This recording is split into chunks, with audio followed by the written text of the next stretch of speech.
Greetings, everyone. May we please take our seats? We are commencing. Oh, wow. That took 2 seconds to being noisy to quiet. Well done. It is really great to be in an event like this after the COVID years and all of that. So it's really, really good. I'd just like to say that we are streaming on YouTube and Facebook, and so if you can just keep the noise level down. But thank you so much for coming out, Devin. MEC Ravi Pillay, President Ruben Reddy, and the management team of SAIA, past presidents, Regional Committee of KZN, CEO of Corobrik, Mr. Nick Booth, and your team, and our partners in the manufacturing space. I'd like to greet you. Good evening. In the past few years, we have seen the country go through recession, pandemic, unrest, and in this province, floods.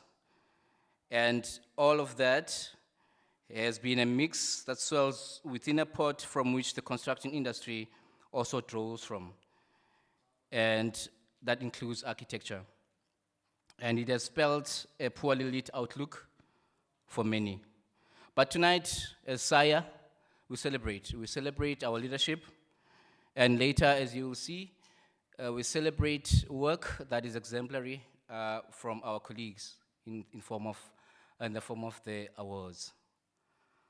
So SAIA is a voluntary organization of architects. We aim to connect and enrich our local architectural community through various events and media, as well as through professional support system. We aim to champion the cause of the professional and student through our relationships with legislative bodies and learning sites.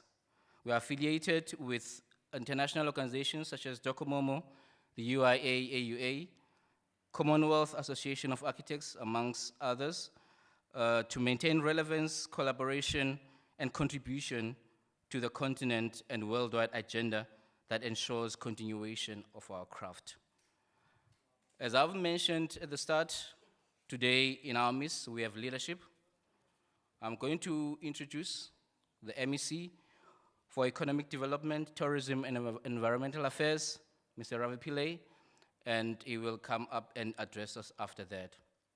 So Mr. Ravi Pillay serves as the MEC for Economic Development and Tourism and Environmental Affairs in KZN. He previously served in the provincial government of KwaZulu-Natal as MEC for Finance. He has also served as the MEC for Human Settlements and Public Works. MEC Pillay completed his BA LLB at University of Durban-Westville and qualified as an attorney. He practiced law for many years. His professional life, however, has been a part-time since his main occupation has been social and political activism. He was a student activist in 1976 and was recruited to the ANC in 1981. He served and led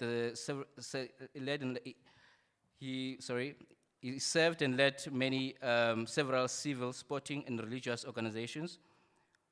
He played a leading role in the peace process on the South Coast during the turbulent 1990s and was co-chairperson of the Local Government Negotiation Forum. He was the first speaker of the Hibiscus Coast Municipality before becoming the speaker of the Ugu District Municipality. In 2009, he was elected to the provincial parliament and served as chief whip of the ANC until 2011, when he was appointed MEC for the two departments, Human Settlements and Public Works. He has been a branch, regional, and provincial leader of the African National Congress, having served on its provincial executive committee. He has been a dedicated, disciplined, and exemplary political head of the departments he has led. Mr. Pillay is a widely recognized and respected leadership figure in KwaZulu-Natal, generating much admiration for his principled approach to the most complex current challenges and his deep commitment to furthering the ideals of the Freedom Charter. Mr. Pillay.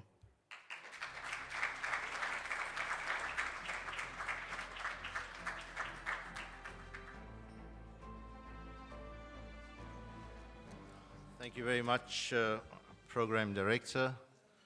Let me recognize Mr. Ruben Reddy, President of the Institute, past presidents. I suppose it's not embargo to recognize Amira Osman.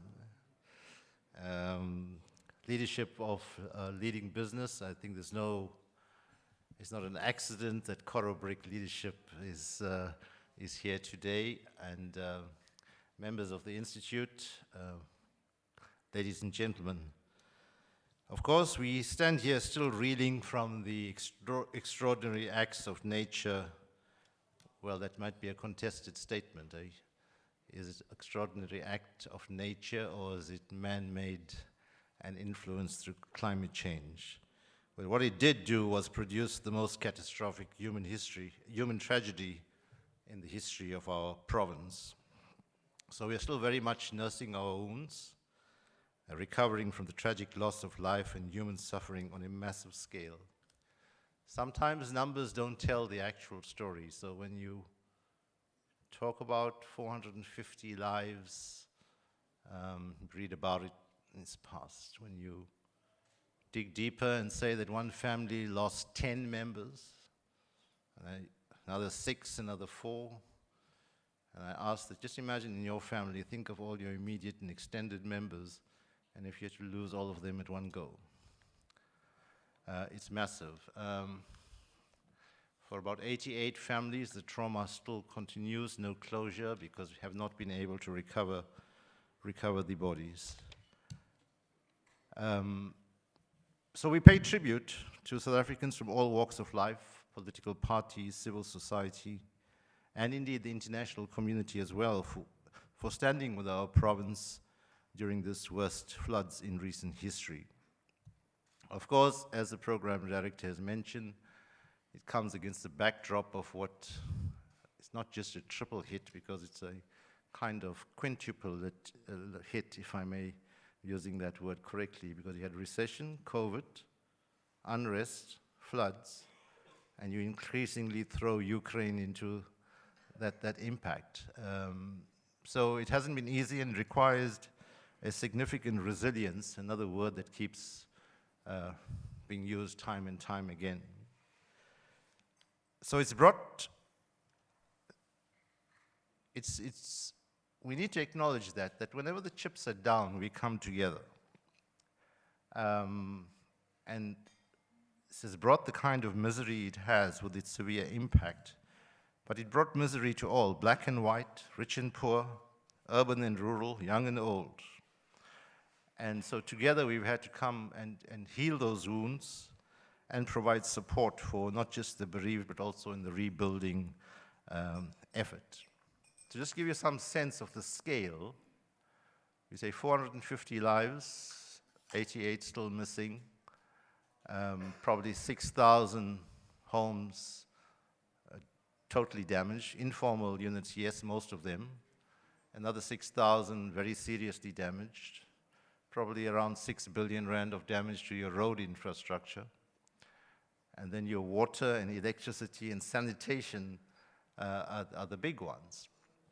And as much as we hear of communities struggling so much, and it's correct that we continue to hear that story, the truth is we have risen from a day or two after the floods to up to 70% of the water and electricity infrastructure being knocked out in eThekwini or Durban. And now we are sitting at about 85–90% recovery. There's just a few areas, and you would hear about Tongaat, and that has its specific dynamics. So I want to use this occasion to pay tribute to a lot of people who, despite pressure, have systematically worked very hard to help us in this recovery. So if you include roads and all that infrastructure and throw in the state-owned entities, if you take Transnet, who, by the way, were quite remarkable in restoring that Bayhead Road, where 1,300 trucks a day go in and out into the harbor. That was a very good example of excellence in speedy engineering to restore that road. Another one was the very key connection to Umlazi, and the eThekwini did very well. I'm not sure who the professional team was there. So that required, a fair amount of very excellent effort. But coming back to Transnet, there's a 58-kilometer railway line between the port and about Cato Ridge that's been knocked out quite badly. That's almost R1 billion on its own. So if you all cumulatively is likely to be, I don't know if there's media here, but it's okay. Let me take the chance. Probably, let me cover myself. Between 15 to 25 billion rand of infrastructure loss. So that's why I get so angry. But you'll be excited by that possibility. That's why I get angry when they're fighting over the 1 billion, when we still got to deal with the big number. But coming back to you and your life and your space, I think we know that through architecture, it's architecture that provides a lot of the blueprint in creating the world, and not playing to your ego, but you need to really realize how serious your responsibility is, and you do make up some of the most creative and brilliant people who help create our spaces and our structures. So you are the custodians of that knowledge, and probably the first level custodians of that knowledge. And so we want to see more of you as we've been having this discussion. In a broader project management, I think the point was made in the earlier discussion, not just in that narrow space of the bricks and mortar and the square meters and centimeters, but in the broader project management space. And I think the public interest demands that particular involvement.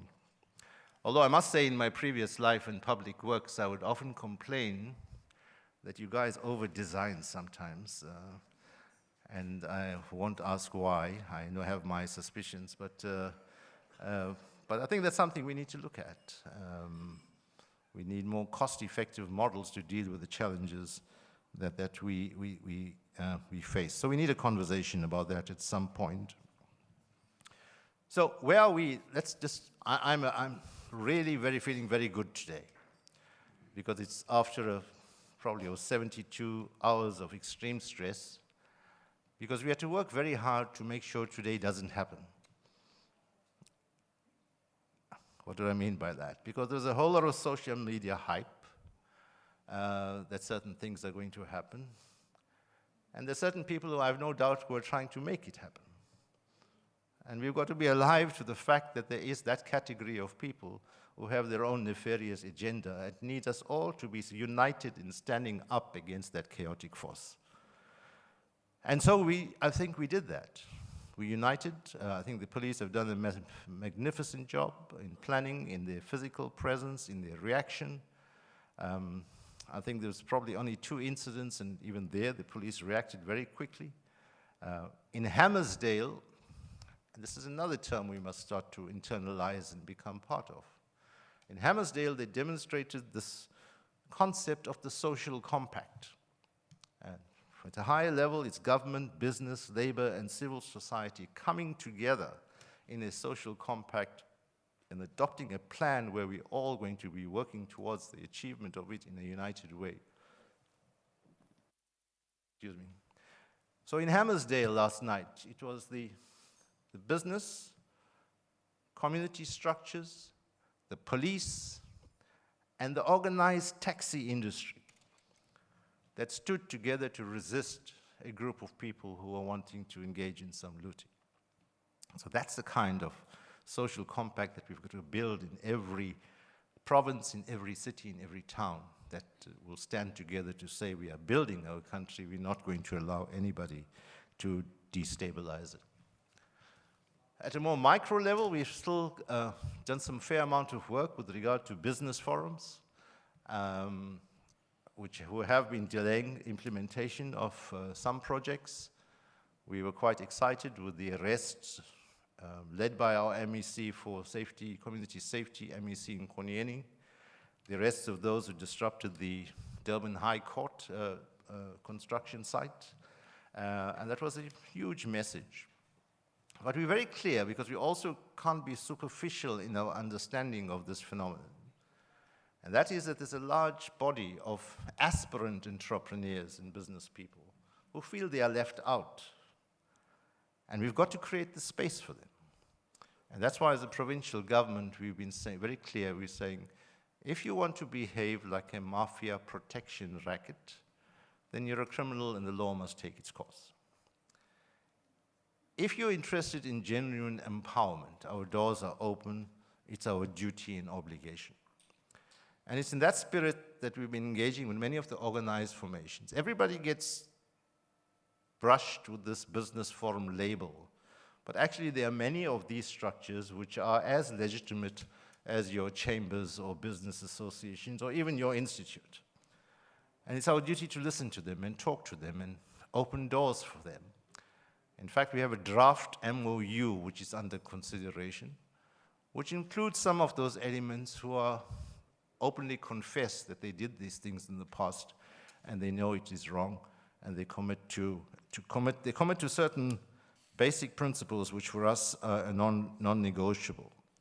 And those are a clear and emphatic rejection of any criminal conduct, respect for all procurement processes within the framework of the law. Current preferential procurement legal framework can be lawfully assessed for work opportunities, although we must admit that it can become gray with the kind of court judgments we end up with from time to time. But even these engagements will not protect anyone from consequences for even prior unlawful conduct. So that's some of the ground rules on which we are engaging some of these organized structures. So we believe this approach, despite some instances, have drastically reduced the incidence of business disruptions and site occupations in the province. But we won't rest. We'll continue to keep our shoulder to that particular wheel. So in KZN, we've been working hard to rebuild confidence. And in the last few weeks, I think there's a list of about 13 current or immediately past investments that have been launched, which tell a different picture. I just want to mention a couple of them. So we had an investment by a company called Kerry Foods in Hammersdale. I think it's about between 600, I mix my figures. There's one that's 650 million and the other one that's 950 million. It's one of them. But Kerry Foods is a, get my nationality right, is a Irish. It's an Irish company, 22,000 employees worldwide. And they brought their managers from all over the world for the launch. And they were very upbeat, and they were speaking about this hub and spoke strategy for the development of their business throughout the world. And for Africa, their hub is going to be here in KwaZulu-Natal, in Hammersdale. The spokes will be elsewhere, Kenya, and other points. And that talks again to a competitive advantage that we as KZN have, primarily because of our two ports, our arterial roads, and another skill which I'll mention just now. So we mustn't take that for granted. Don't sell ourselves down. Other people are seeing opportunity. We must too. The other one was Hesto Harnesses. Is it? Hesto Harnesses. This is a company that manufactures electrical and electronic cables and networks which goes into the car. It's the kind of veins and arteries, electrical veins and arteries in motor vehicles. And they've just doubled the expansion, 3,500 jobs at Kwaduguza or Stanger, as you may know it. They've been supplying to Toyota. They're able to double their production, more than double their production, because they won a contract with Ford. Ford is based in Pretoria. And they had the choice of saying, do we build in Pretoria or do we do it here? And to cut a long story short, they decided to build here and expand their current operation. And the tipping point in their decision-making was the pool of talent from the community that they have here, that they've developed over time, and that is there inherently in the community. So that's a competitive advantage which we need to understand. Of course, we were quite excited to, although it's not really my space, to be part of the Radisson Blu official opening last week, the world-class shopping and luxury apartments with some mind-boggling numbers. But shall I tell them the Gucci joke? So anyway, it's luxury apartments, right? 4.5 billion ultimately. And so in the pre-event gathering, so I meet the guy from Gucci, a guy called Max, an Italian. Quite a wonderful fellow. And so I said to him, no, I love you. I love everything about you except the fact that you're Gucci. Because what we have to deal with in the majority of people in the state of their being, it's just a stark contrast. But we are mature enough to understand that that is an equal part of the economic development cycle. We've got opportunities in every sector have to be pursued and implemented, and that too has its own value chain which creates jobs. So I'm trying to paint the picture of how much of investments are still taking place because people recognize this competitive advantage.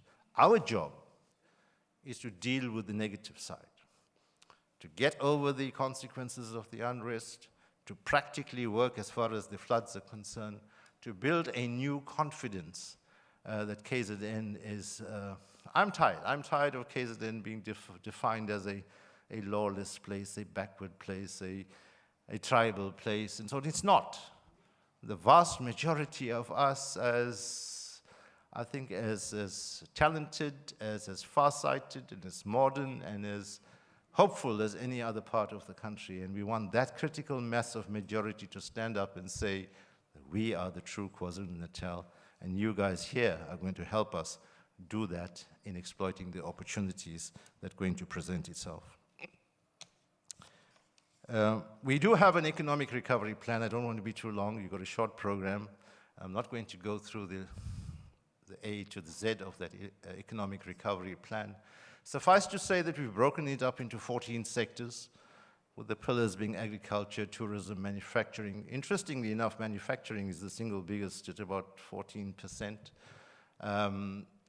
And we want to work in developing each of these sectors. It's not a spray and pray approach. It's a focused approach on each of these sectors according to the needs and challenges faced by that sector.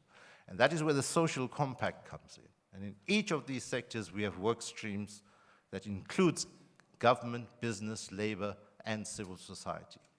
The challenge now is to take greater depth to that social compact. We need to take it from a provincial level to each district and town so that the people there on the ground are actually working together to solve problems. And it's clear from our experience that we'll be able to do that. Catalytic projects is something that you'll be very interested in. We've got a long list of them. Our government precinct is back on the table. We are spending about 200 million rand a year on renting private buildings. It doesn't make sense to do that when we can have our own. So that government precinct in Pietermaritzburg is back on the table. The African Free Continental Agreement is something that we've worked hard on. We're very much a part of. In fact, next week, Premier will be in Cairo to be part of an African Bank engagement. Of course, we had our Intra-Africa Trade Fair last year, which was an outstanding success in COVID conditions. So the whole of Africa becomes the opportunity. Of course, some have warned there's a risk because we perhaps cannot pretend that we are, as South Africans or South Africa, are so advanced and capable that we will then get the best benefit out of that continental free trade area. Will it be a risk that others like Egypt, Nigeria, or Kenya have advanced significantly and that they would be able to compete and use that African continental free trade area to better advantage than we could? Of course, the challenge is up to us to meet. The last point I want to make is that, and this again would talk to your work and what contribution you can make, not just to the thinking and planning, but the actual work, and that is the response to climate change. And of course, the floods have demonstrated it quite dramatically. So it's a general challenge, but perhaps the sharpest example would be the Durban South Basin. Nobody thought that would happen to Toyota. By the way, Toyota will hopefully be reopened. They're restoring. They should be back in production middle of July, latest end of July. And that's a huge value change that they then activate. But that risk remains. Will it happen again? So what do we do to redesign or at least mitigate the flood risk if climate change is as real as it is, so that it prevents any hesitation for future investment? The Durban South Basin is critical for us. At the moment, I think there were 32,000 jobs that were at risk while the reconstruction was going on. But we've got great plans going up to the old Durban airport, the automobile supplier park there, and in another in an Ilovo site. So what creative thinking comes into that kind of exercise to redesign at least your stormwater management system? There's a canal system that's there as well, and in the specific designs of buildings that go up. It becomes as micro as looking at your wastewater treatment plants and your pump stations, and how does your design get amended or modified to cater for this risk that we've seen that has such drastic consequences. But that's the meat for you guys in your daily work, so we'll leave you to chew on that. Thank you very much for the invitation. Thank you for listening. May God be with each and every one of you. Thank you.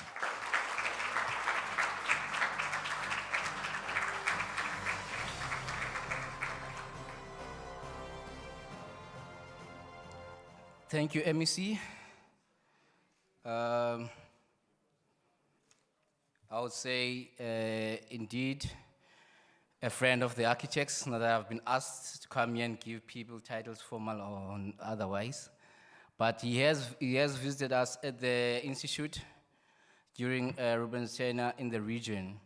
And I remember we were having a discussion on the government not being open to alternative construction for human settlements. And he did explain that, you know what, most people actually ask, what type of house do you live in, Mr. Architect? Because we have all these ideas about Adobe and all of that. What type of house do you live in? And so thank you, sir, that you could join us today. Thank you so much. We will now proceed with our program, and for the presentation of the President's Pin to past President, Dr. Luyanda Mpahla. He is the Director of Design Space in Cape Town.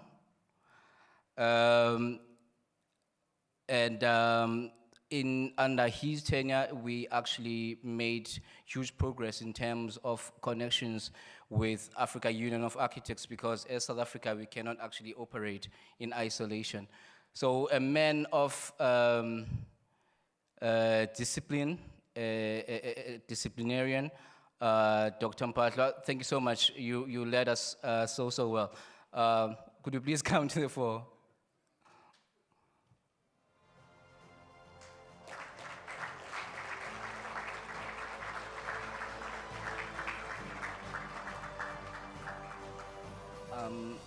I believe it's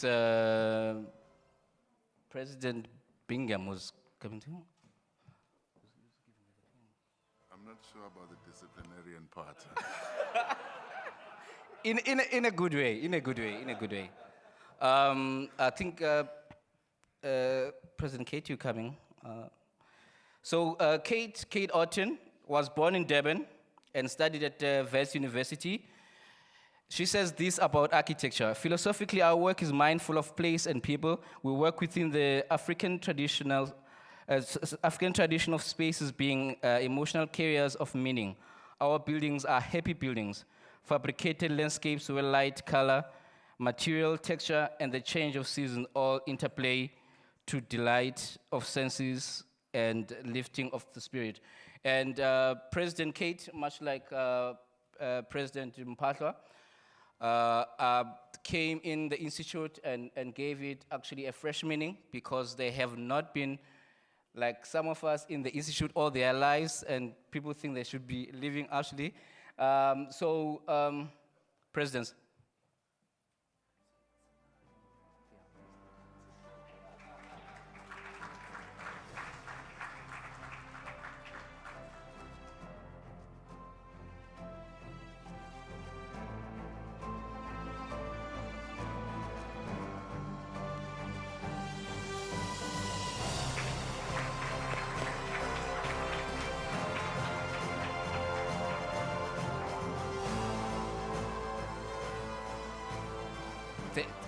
Thank you, Dr. Mpatla. President Kate, you remain. Up next will be the current president of the South African Institute of Architects, Mr. Ruben Reddy, who's also the president of the Built Environment Professionals. He has been a president of the institute in KZN for 2 terms. His practice does a lot of sports and healthcare buildings, a multi-award winning practice.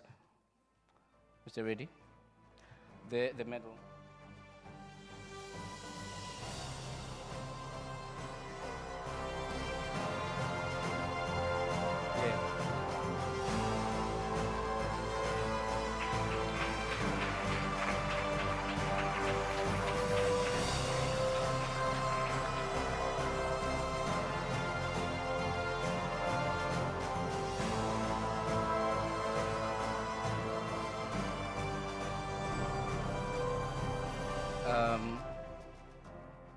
Thank you, President. And then, President Reddy, you will not go down. You can just proceed to the podium. You're coming now. And then maybe, yeah. Mr. Reddy will come and address us. Yeah? Sorry. Yes. I'm so sorry, everyone. Presentation of the chain, so sorry.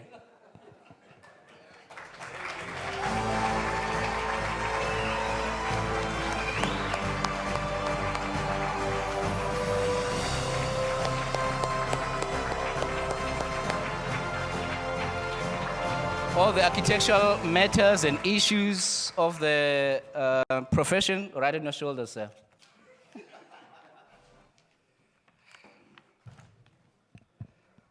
No pressure.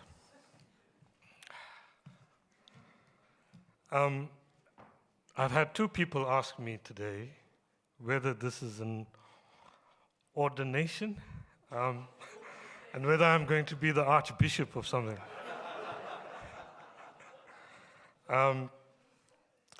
Program Director Skura Mtembu, KwaZulu-Natal MEC for Economic Affairs, Tourism and the Environment, the Honorable Ravi Pillay,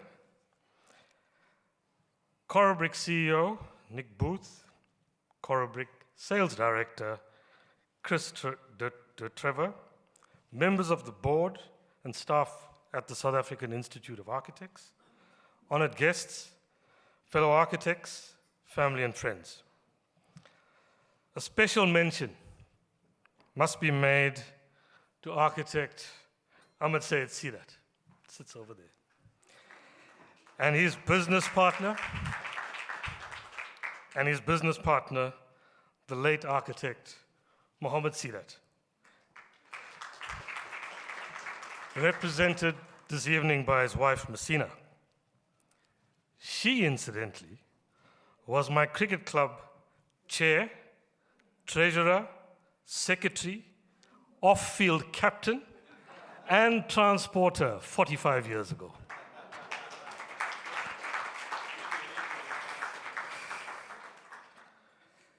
The CDATs gave me my first and many further student jobs. Also, I must recognize architect and urban designer Yusuf Patel, sits over there, who I worked for as a student. His is one of the brightest minds that I've ever been exposed to. Thank you, Yusuf. I am indeed both grateful and honored to be given the opportunity to speak to you this afternoon. Yes, the occasion should have been held some 10 months ago, had it not been for the tragic loss of our Ntembeni Mkhize, our beloved SAIA CEO. None of us could bear the thought of celebrating anything at the aftermath of his passing. His dear wife, Lungi, is with us today, and we ask that she and her family take all our blessings to forge ahead through the sadness of their tremendous loss. We have been in war for 2.5 years, losing countless members of our families and friends to the dreadful disease that still lingers on in our lives. So I stand here today with about a month left of my position at the helm of this organization, to accept the chain of honor and to bid farewell. Probably the fastest ever chain exchange ever undertaken by a SAIA president. I quote now from a piece by Lebbeus Woods, the great experimental architect and conceptualist, from his book, War and Architecture. Architecture and war are not incompatible. Architecture is war. War is architecture. I am at war with my time, with history, with all authority that resides in fixed and frightened forms. I am one of the millions who do not fit in, who have no home, no family, no doctrine, no firm place to call my own, no known beginning and or end, no sacrificial and primordial site. I declare war on all icons and finalities, on all histories that would chain me with my own falseness, my own pitiful fears. I know only moments and lifetimes that are as moments, and forms that appear as infinite strength, then melt into air. I am an architect, a constructor of worlds, a sensualist who worships the flesh, the melody, the silhouette against the darkening sky. I cannot know your name, nor you can know mine, but tomorrow we begin together to construct the city. This was written in 1993, during the destruction of Sarajevo, which could so easily have been written now. In 1961, Frantz Fanon called the national consciousness of recently independent African nations a crude, empty, fragile shell. This critique explores what he calls the cracks that begin to appear in young independent countries to switch back from nation to ethnic group and from state to tribe. A regression, he continues, so detrimental and prejudicial to development of a nation and nation building. He could have written The Wretched of the Earth now. I also remember, tell no lies, claim no easy victories. The seminal quote from the 1960s by Amilcar Cabral, the assassinated Pan-Africanist, liberation and independent movement revolutionary, and philosopher from what is now Guinea-Bissau. A rallying cry for activists in the 1980s, which remains timeless in its intensity. How I reflect on all these words. My tenure as SAIA president was one of rebuilding. Our membership was being decimated due to, firstly, the effects of our ravaged economy, with the state in disarray due to elements of state capture, and followed by the deadly COVID-19 pandemic. And secondly, with what can only be described as a boycott by the private sector of any significant development. 15 years ago, architects numbered 8,000 in South Africa. We have now some 4,000 registered architects in South Africa. And despite this ridiculous low number, many of these are struggling single-person practices. And even the medium to large practices aren't in the finest of health. We are all struggling. Yet our Department of Home Affairs has listed architects as a critical skill. Yes, it would be and should be with the population we serve. When there is infrastructure development. So please tell us, Minister Motsoaledi, where the shortage of skill is required, and we will send our members there in their numbers. Further, we keep hearing the President speak of the rollout of infrastructure projects and never mentions architects or other built environment professionals other than engineers. Whilst I do not subscribe to the view that architects are the center of the universe, like some of us believe we are certainly as central to shaping our environment as any of the professions associated with it. So, sir, engage with us. We might surprise you with the skills we have. Which brings me to the issues of climate change, land, and the destruction as the result of the recent KZN floods. A week ago, I was asked about these issues at a conference organized here in Durban. And I started with describing a conversation I had last year over a few roti rolls with Kumi Naidoo, the retired former executive director of Greenpeace and later Amnesty International. I asked Kumi, where are we in the fight against climate change? And his response was stark. He said, we lost that fight. I sat back as I realized nobody should know this better, but also shocked by his quiet, defeatist utterance. Kumi in the 1980s was a firebrand who never ever believed that we would lose the struggle for democracy, even in our darkest times. So we have to move that day out as much as we can. And we can only do that if we embrace all the tenets of change and hope through strong civil society formations. The United Nations Sustainable Development Goals should be front and center in all our lives.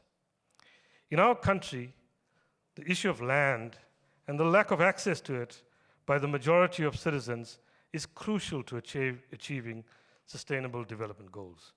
We can remain supine, and it would be unconscionable for us to ignore its impact on equity in society. Or we could act. The fine lawyer, who has written most extensively on the subject for some years, attempts to point us in a plausible direction. In his latest tome, Land Matters, Tembeka Nku-Katobi describes the availability of land. He arrives at a figure of 2% of urban land available for development in all of South Africa. He then describes how we went through attempts to address it through land restitution, but concludes that it would take us 718 years, by his calculation, to get the 5 million claimants their land rights. Then he discusses land expropriation without compensation. This was rejected by our parliament and unlikely to rear its head again. He, however, proposes an acquisition and redistribution bill that he believes will gain traction amongst the various forces within parliament. But just a week ago, the ruling party, in their latest policy document, proposes that land donation has to take place to achieve equity. So we wait. Both the issues of climate change and adequate land has had a devastating impact on particularly the poor in the 2 occurrences of extreme weather patterns recently experienced. The response to the floods, unfortunately, has been pedestrian at best.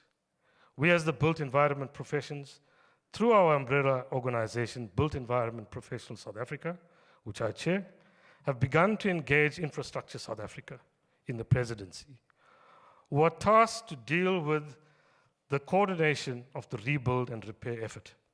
We attended one meeting so far, and we await the next. in the provincial SAIA KZN, has set up a task team to examine ways in which we can impact directly on the rebuilding process. Progress, colleagues, progress. It was indeed such a great announcement to us in Africa when Leslie Loco was appointed curator of the 18th International Architectural Exhibition, the Venice Biennale.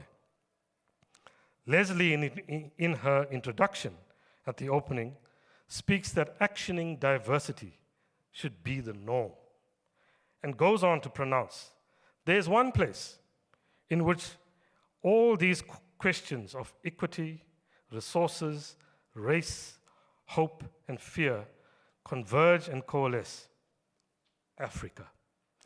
At an anthropological level, we're all African, and what happens in Africa happens to us all. Yes, it is prophetic that a woman whose heritage includes this continent would raise issues that would have otherwise fallen into cancel culture. It is an opportunity to participate in the Biennale we dare not pass up as SAIA, especially at a time in history that the two most prestigious prizes in architecture are held by Africans. Sir David Adjaye holds the current RIBA gold medal, and Francis Kera is the holder of the Pritzker Prize. And Counterspace, South Africa's Counterspace, led by Sumaya Vali, has had their submission selected for the Serpentine Pavilion at Kew in London, which, while selected in 2020, could only be built in 2021 due to COVID-19. Sumaya has also been appointed curator of the inaugural Islamic Art Biennale, which is due to open in 2023 in Jeddah, Saudi Arabia. Now is Africa's time. Colleague, there's still a lot to do, especially hoping that women, as regularly as men, win these awards. Locally, our slightly adversarial and mature but respectful relationship with SACA must continue. We know that the Competition Commission got it horribly wrong when they identified our profession as some form of economic concentration. We urge Commissioner Bonatsile and Minister Patel to engage with SAIA to clear this misconception. We must have continuous engagements with SOEs and agencies associated with infrastructure so that delivery can ramp up. We need to overcome the trust deficit in all of society. Restorative built environment justice should be paramount in our actions. To young architects, that older ones who think they know better have labeled that generation entitled. Do us all a favor and prove them wrong. All of us should never be afraid to speak truth to power, no matter the threat of challenge. However, it would, be remiss to ignore our achievements as a country since 2018. And here, economist J.P. Landsman helps. We still have an independent Reserve Bank. 2 years of civil service increases were held in check. COVID-19 spending was funded by cutting budgets in all the departments of government. Moody's outlook changed from negative to stable. The independent power producers' bid windows are either released, announced, or out to bid. The presidency established Infrastructure South Africa with a treasury budget of 100 billion over the next 10 years. The SIU have begun arrests, and the NPA have begun prosecutions of some associated with state capture. None of these are happy accidents, and we need to fight the urge of cynicism. It's all too easy to be one. As for SAIA, we're in good hands going forward. Amira Osman, who releases me from this position, is a dedicated and consummate professional with an academic skill set that SAIA would benefit from hugely. Mokena Mokeka, as Vice President, who has blazed a trail of excellence in practice and as a thought leader, joins our team. Cecilia, our ever-obliging treasurer, who has generously agreed to a third term, and our recently nominated deputy treasurer, Kobus Gous, who brings youth and financial acumen to the organization. I must mention Kate Otten, our immediate past president, with whom I have had re-established a wonderful friendship and who presided sound counsel whenever I requested it or needed it. She managed the awards program and the unique Many Visions 100th ASA journal with finest detail and measured intellect. My thanks now, first and foremost, to our sponsors, Corobrik, who have walked with SAIA for many years. We are hugely grateful for your constant support to SAIA and architecture in South Africa. All our awards, student and industry programs, currently are Corobrik Awards. To my business partners over the last 33 years, Eric Hortz-Hansen, Terry Brasher, Suren Indo, fellow directors Yogus Reddy, Rushdie Parker, and Gonzalo Prieto, thank you all for walking the road with me. My staff over the years, without whom I would not have been able to volunteer for this position. The SAIA staff are all incredible people, dedicated to their jobs. Then these three, they're sitting over there. Alexia, Kira, and Nastasia, who give me many reasons to live large, smile, and still grow. Stay blessed, and thank you all for listening.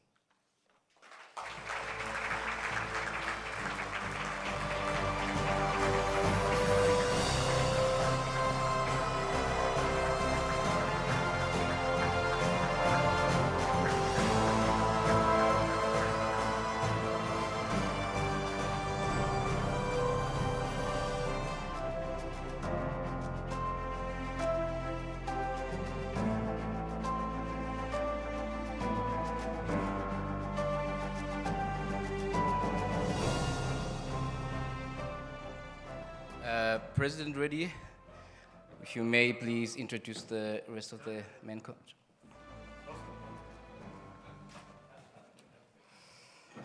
Yes. Okay. I've got to introduce the new people on our team. Firstly, the SAIA Treasurer. Cecilia is a founding member and sole proprietor of Cecilia Architects CC, which was established in the Lowveld in 1983. Wow. Expansive knowledge and experience traverse diverse design fields, ranging from residential to commercial and public architectural projects. Cecilia's distinguished track record, and after more than 40 years, involvement with the architectural profession, she remains inspired by the varying challenges and learning that each successive project brings. As the firm's principal architect, her commitment to expert design and personal involvement with projects ensure the full cycle of the architectural process. She provides sustained involvement throughout all project phases, from initial client briefing and concept design through production of the build form to completion. Thank you, Cecilia.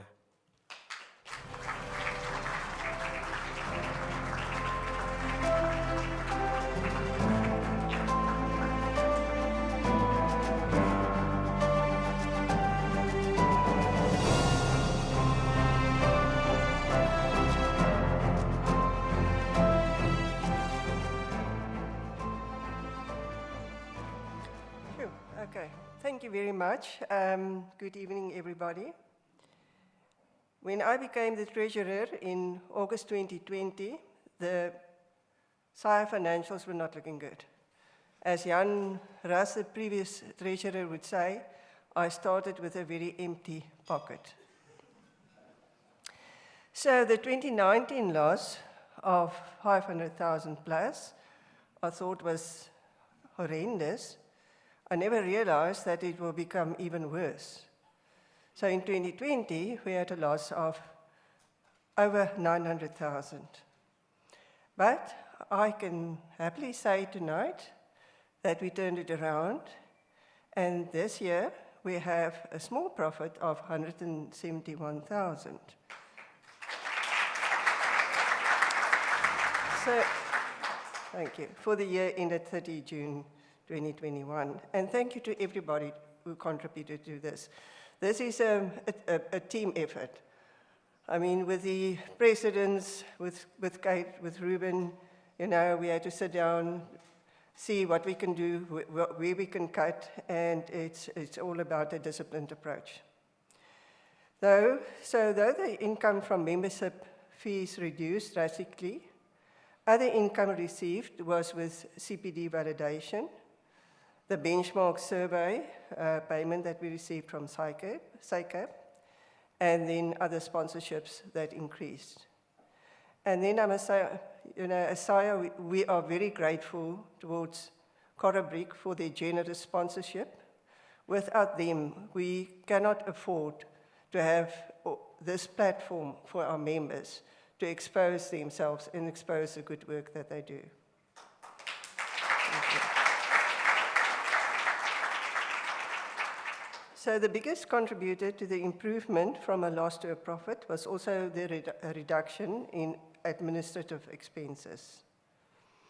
COVID regulations forced us to have virtual ManCom and board meetings, thus reducing traveling and accommodation expenses. And the members used to get honoraria payments for attending meetings, and that was also done away with. All in all,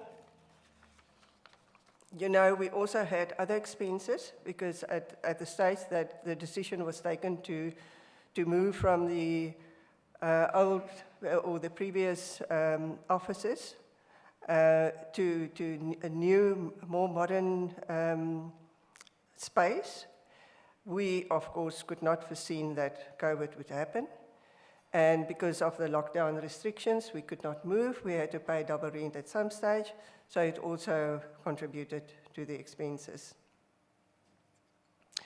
So my plea is to members to pay their membership fees and practice levies to enable SAIA to continue to render services in their interest. Because members, you are SAIA, we are SAIA. And thank you very much to everybody who had the trust in me to have awarded me this opportunity. It had been a huge learning experience, and I could not have done it without the support of ManCom and the SAIA office. I believe that together we can make a difference. Thank you very much.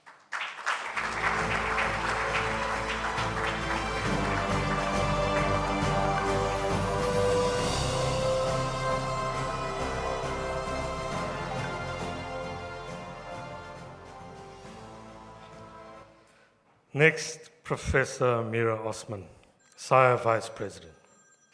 Amira Osman is a Sudanese South African professor of architecture at the Tshwane University of Technology. She currently holds the position of Saatchi DST NRF SACN Research Chair in Spatial Transformation, Positive Change in the Built Environment, and is the joint coordinator of the international group CIB VV104, Open Building Implementation. She's also the chair of the local organizing committee for the 9th International Conference on Appropriate Technology, which was held in Pretoria in November of 2020. Amira obtained a BSc in 1988 and an MSc in 1996, both from the University of Khartoum in Sudan.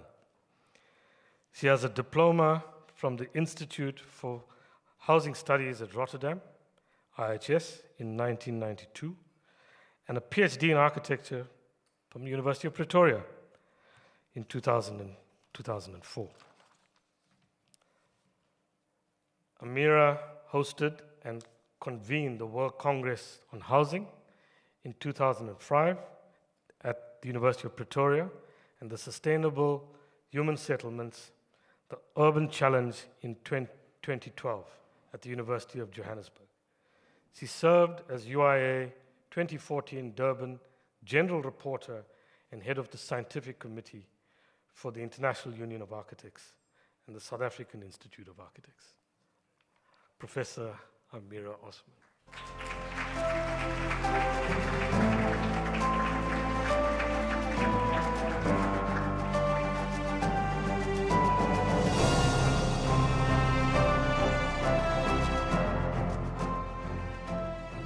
Thank you so much. The 2012 conference was actually Sustainable Humane Settlements. There was an E. Why? Why should one be involved in SAIA? Why should one maintain SACAB registration at exorbitant cost and sometimes great inconvenience, especially at a time when so much negativity and skepticism is displayed towards these organizations? And at a time when architects seem to favor the expression, "I am not political."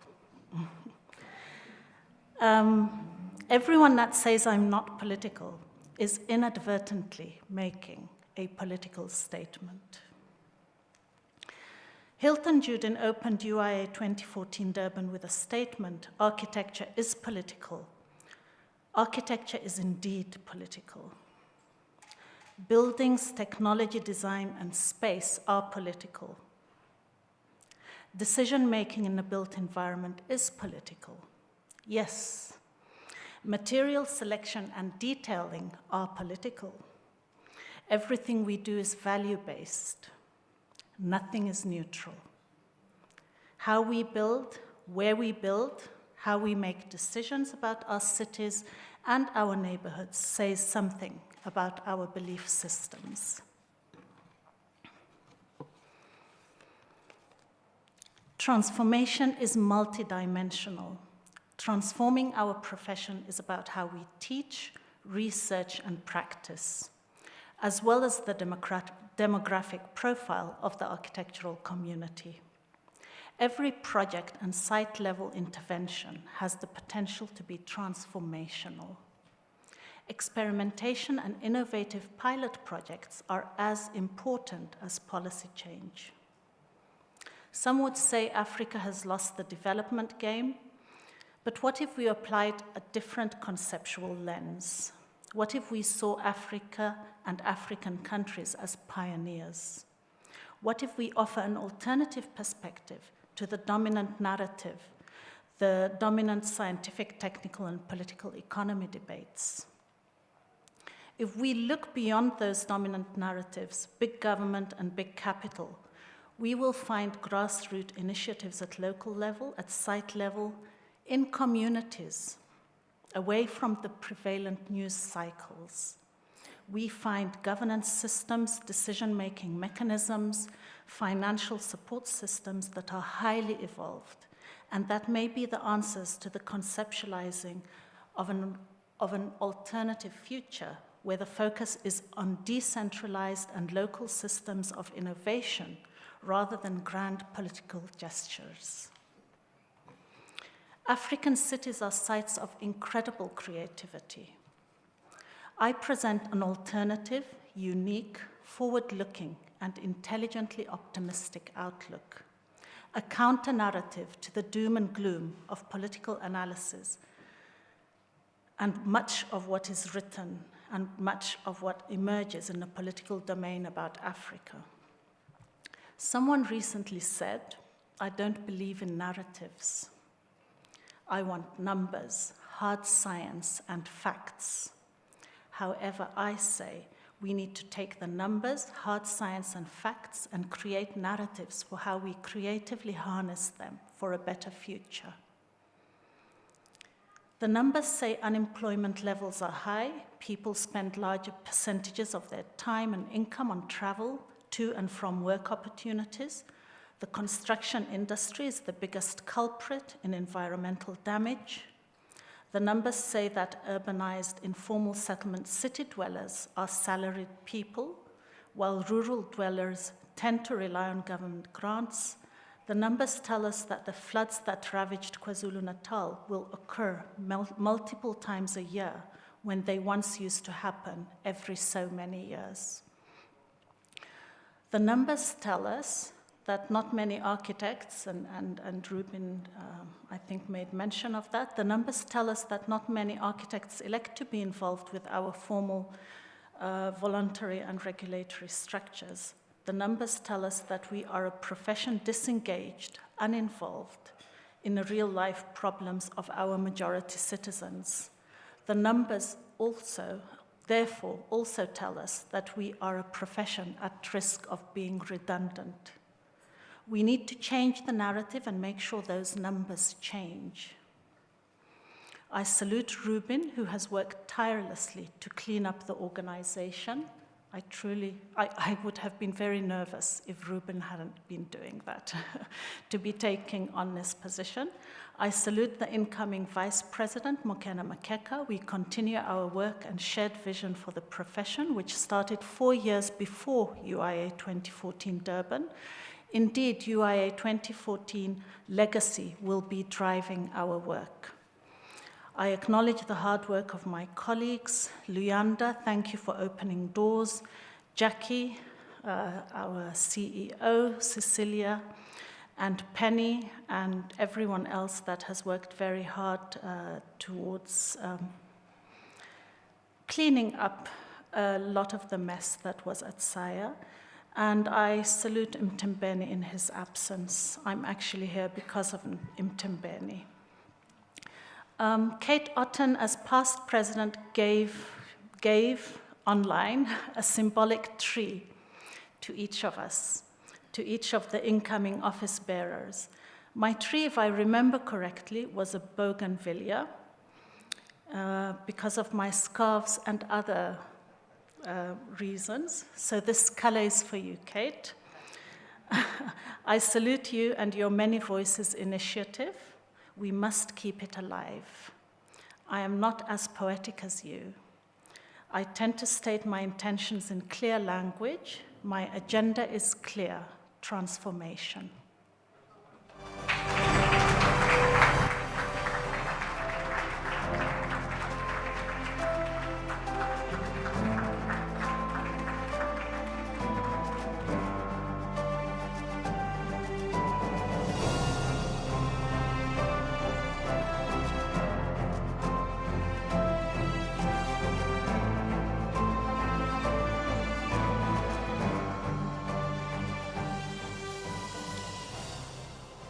Thank you to the incoming leadership.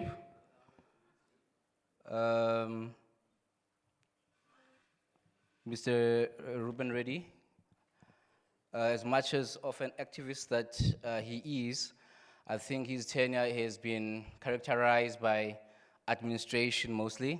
Thank you, sir. Cecilia, your 3 terms as treasurer, we really appreciate that. And welcome aboard, Dr. Osman. We are looking forward to your contribution. Thank you. Let me correct myself. I did not acknowledge the leadership of SAICAP. Shouldn't have moved from that table. Dr. Dlamini, the registrar, Advocate Fuduli, the president of SAICAP, and the deputy president of SAICAP. Thank you for being with us. We have come to the end of our program, the first part, which is the inauguration. So we will go outside now for refreshments, and then we will come back again. We were supposed to be back at 6. We're just having starters. So I think I will signal when we have to come back. Penny, is 6 still all right for coming back? Yeah, 15 minutes for a comfort break, and we'll be back here in this venue for the awards. Thank you, everyone.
again, ladies and gentlemen, and welcome to this Corobrik-SAIA Awards of Merit and for Excellence.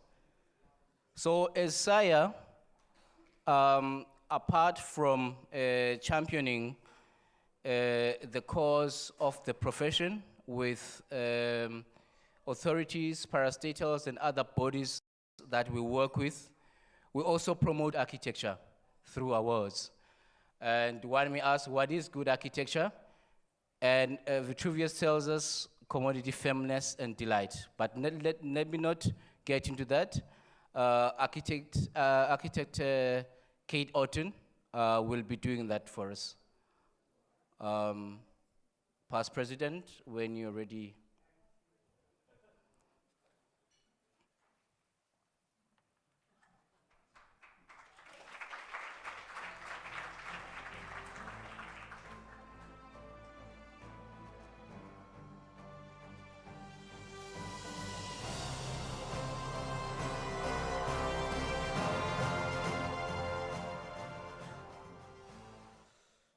Good evening, everybody. So it's going to be quite a long event, but I think a very, very worthwhile one, and one certainly that has taken a long time getting here. So I would really like you to all enjoy and celebrate this event with us. Could I have some sort of water on standby, please?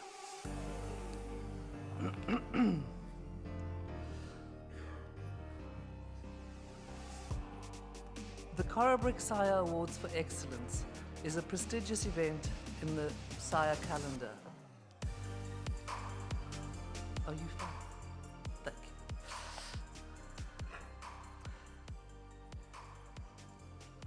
It is the process where buildings and architects that have received regional awards are put forward for consideration at national level by a group of adjudicators.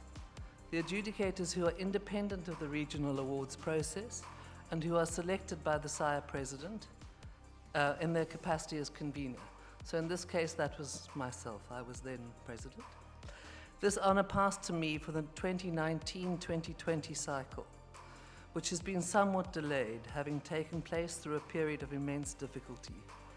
The adjudication has had to navigate a series of national lockdowns and immeasurable personal and collective loss as a result of COVID-19. As we cautiously emerge into a post-pandemic world, this is a moment which requires pause and reflection for the space the awards hold and how SAIA as an institution might face and contend with the future. We are fortunate to have had an esteemed panel of adjudicators who bring a diverse set of expertise and knowledge. They are as follows, and I'll invite you to join me just now, sir. The first of our adjudicators is Bonnie Makwe, who is a practicing architect and director at Studio Mass, Architects and Urban Designers, a national practice that has been awarded numerous Corobrik-SAIA awards, amongst other accolades. Graduating in 1995, Bonnie was the first black woman to obtain an architectural degree from the University of Cape Town. She believes that architects have a responsibility to society to build for a more sustainable future. Dr. Huda Theop, who sadly is not with us this evening, she is in Manchester at the moment, is an architect and senior lecturer, an architectural historian. She has taught in architecture schools in South Africa and the UK, and has practiced as an architect in South Africa, India, and Japan. She is widely published locally and globally, including in Arch Plus, Architecture and Culture, and eFlux Architecture. Mohammed Mayat, who will join us on stage shortly, is a practicing architect, urban designer, and principal director of Mayat Architects, which was founded in 1983. He was a Harvard Fellow where he pursued an urban design master's. He has worked on projects across the African continent and globe, and has a particular interest in the power of space to elevate, dignify, and provide a better quality of life. Our fourth adjudicator is Yewande Omatosho, who is an architect and award-winning novelist and writer. She also won't be joining us tonight for various personal reasons. Her debut novel, Bomb Boy, won the South African Literary Award for First Time Author Prize. And her second novel, The Woman Next Door, was shortlisted for the International Dublin Literary Award and Bailey's Women's Literature Prize. She was the 2015 Miles Moreland Scholar, and her third novel, An Unusual Grief, has just recently been released. It sits on my bedside table. So a wonderful group of adjudicators who we really had a very special and interesting time through this whole process that took over a year, actually. This astute group of critics have inspired many lively, broad-reaching and thoughtful discussions and debates. These range from a focus on the particular entries and how they speak to the state of architecture in South Africa, and extended to the position of the awards in a global context. These deliberations are summarized as follows. The Corobrik-SAIA Awards for Excellence are meaningful, and they communicate a sense of the state of architecture in South Africa. They offer a moment to celebrate the talent and innovation of the architectural profession across regions, bringing communities of practice together. They also provide a reflective moment and temperature reading to the broader built environment world about where we are currently as a South African community of practice. In contending with the dual role awards play, they ask us to question what might still be possible and the role architecture and design could play in our communities and country. As a panel, we understand that an award cycle acknowledges exemplary works and sets an agenda for the future. Moments of pause require critical reflection. The adjudication panel, we were tasked to work through the role of the awards, to engage critically with the projects submitted, and ask how the award process and SAIA as an institute might continue to hold relevance and play a substantial role moving forward. While not the only kind or form of temperature check, the panel viewed the collection of 68 built works and 3 written works that were submitted to the final stages of this award as a snapshot of the time. And apart from showing us what talent exists worthy of acknowledgement, it also, perhaps predictably, reflected an industry still in the grips of change. The panel wanted for more female contributions and contributions from persons of color. But what does the absence of this group indicate? Of course, the SAIA Awards is not a site of empirical research, but rather a celebratory moment that also, through examining its demographics, offers a loose indication of a much more complex dynamics. Dynamics and complexities we cannot resolve in one gesture, but there is an imperative for us at this time to use this platform to reflect on this inherited condition, while hoping for a future industry healthier in its diversity. It is important as judges that we can confront and speak to the bias of the process in order to work towards difference. The awarded projects were judged on their innovation, considered relationship to context, sustainability beyond a buzzword, their functionality for their purpose, and their responsiveness to questions of inclusivity. In addition, it was important for the panel to acknowledge courage and experimentation, as it is in this testing ground of difficult choices that an alternative future for the profession lies. Exemplary projects pushed the boundaries of materials, created unexpectedly beautiful and serene spaces, and stretched expectations and understandings of what might be possible. They ask us to contend with high levels of social and spatial inequality, the urgency of climate change, and, with a cautious sense of optimism, they suggest responses that provoke a different kind of architecture for another future that might just be possible.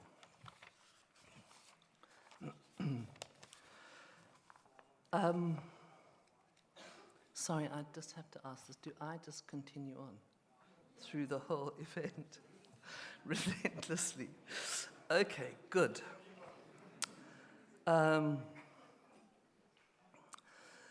So,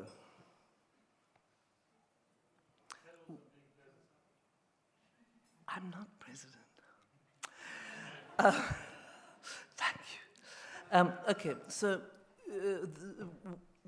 the next person, and I think that we are going to watch a video, if I'm not mistaken. We saw a video.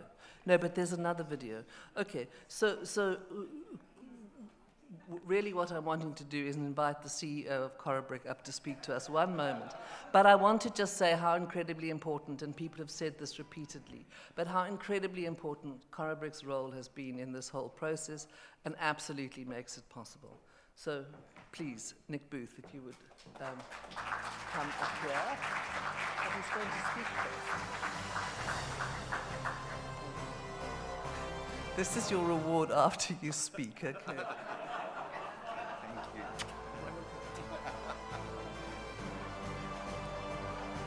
I honestly wish I could be as poetic as Kate is, and I unfortunately lack that ability. As a brick maker, I'm a fairly solid person, and the flowery stuff doesn't come easy. So my apologies for not being in the league of your colleagues this evening. Good evening, everybody. Good evening, ladies and gentlemen. Before I actually go into the speech, it's been an interesting week for Corobrik, because we had our Student Architect Awards on Wednesday. I just want to say to the architectural community, when you see the talent coming through in this country and the level of work that was delivered by all 7 finalists from the 7 institutions who contributed this year, if it doesn't give you hope for the future of your profession, then I give up.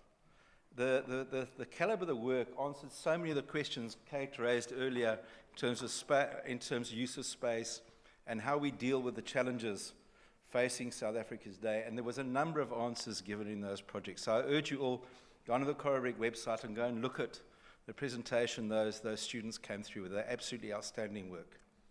And also to say, in terms of the diversity, all I need to do is say, just look at the finalists, and you can see the diversity coming through in your profession. And all I can do is urge your institutions who are doing such great work, and the firms that are employing these young people coming through to keep on doing what you're doing. You are creating transformation within your community, and that I will speak to that in terms of what I see as the CEO of Corobrik. So I just wanted to get that off my chest, because I'm listening to all the things going on, and I'm thinking, we're here tonight to really celebrate great architecture and great people. So it is a celebration.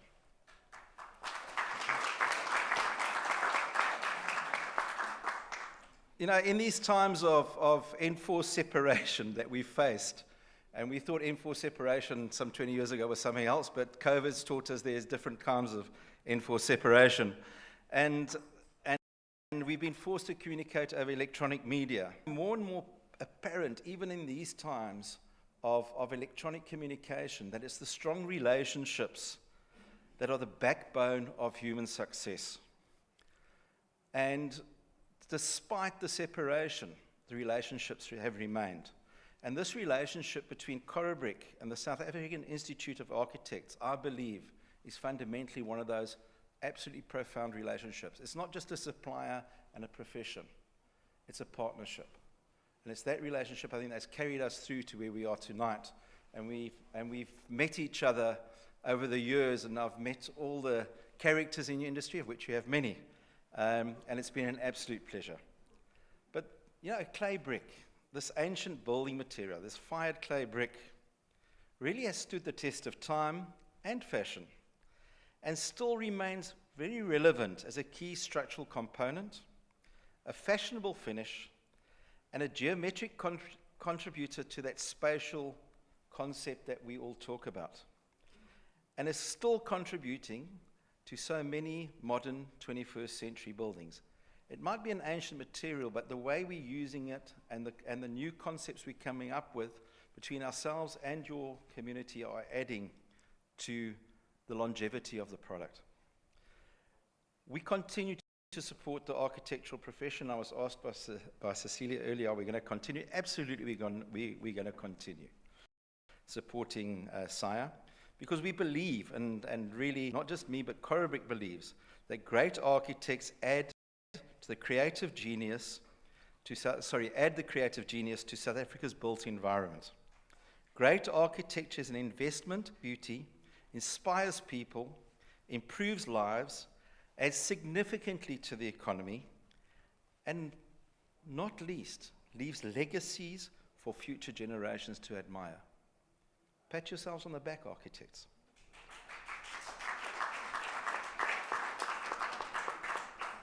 Corobrik is proud to be part of the journey and has been part of this journey for over 40 years together with SAIA.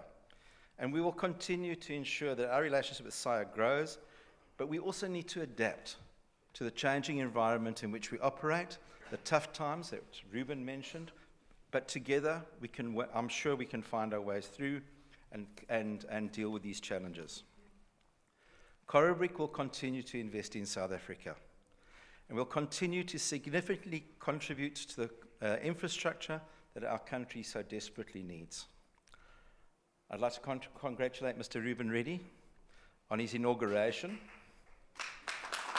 10 months late, and we've chatted a couple of times over the last months, but really, once again, congratulations to Ruben.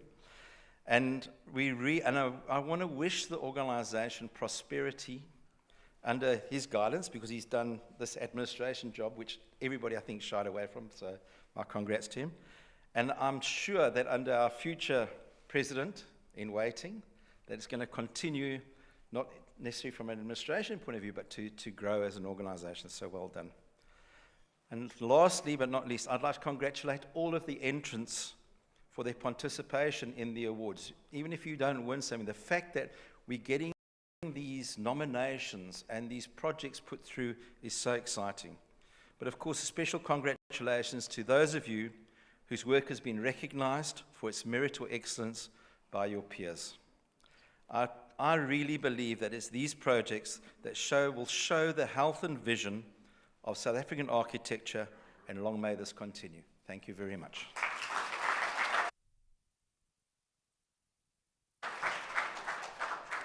My name is Musa Shangase. I'm the Commercial Director at Corobrik. Good evening. Corobrik has been involved with the Corobrik-SAIA Awards since its inception.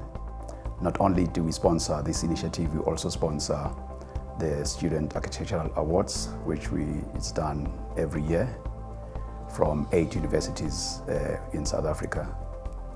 We are proud to be associated with SAIA. We subscribe to professionalism, to good quality, and that's one of the reasons why this partnership is so successful. It's been successful for all these years. As you have seen with all the designs that have been showcased, we don't prescribe to brick and mortar. However, we embrace all other technologies when it comes to designs. We support the profession on the design itself, whether they're using brick and mortar or they're using other technologies. Corobrik was established some 116 years ago, and we have factories all over the country. We manufacture just under 1 billion bricks a year, and we dispatch just under 5 million a day. We just invested 800 million in one of our state-of-the-art factory, which is outside Carletonville in Gauteng, which is producing 100 million bricks per year. It's the first of its kind in the Southern Hemisphere. I believe it's the only one in Africa. We are planning to invite some of the winners and most of the architects to come and have a look at the state-of-the-art factory, which is called Kwastina, which is loosely translated as the place of the brick.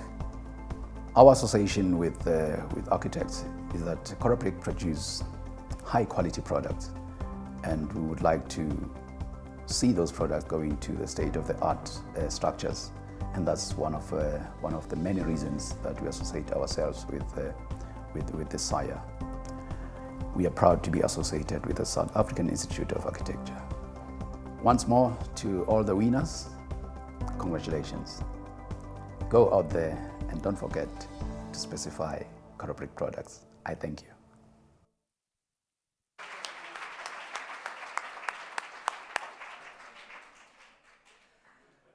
Thank you, Musa. That was Musa Shangazi, who is in the video, who has been a kind of a right hand to so many of us for so long at SAIA, and it really is. I don't know if I can say this, but are you moving? But Musa will not be doing the awards with us anymore. In fact, I think he's moving along in general. He doesn't look anything near his age. So yeah, that is the reason as far as I know. But it also has been a real pleasure to work with him. And I think that for me, one of the things about these awards was the process of working with people, wonderful human beings. And so the time that we spent together was really interesting and rewarding, apart from all the kind of work that we saw. And I think that was an incredibly important aspect of being able to be in person and see the awards. So I'm going to invite Mohammed and Bonnie to join me on stage, but I'd like them also to have chairs, so I don't just look like this funny person at the back of the stage, because we are going to, the three of us, be here for the whole of the event. Please, will you come up?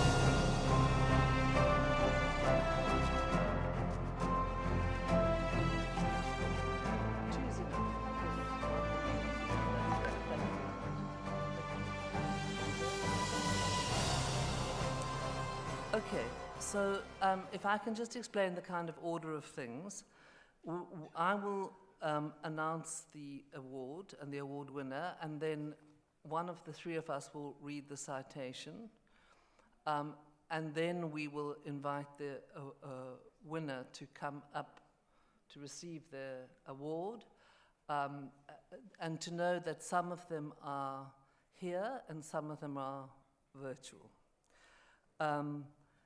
I've got an interesting sign that says clapping.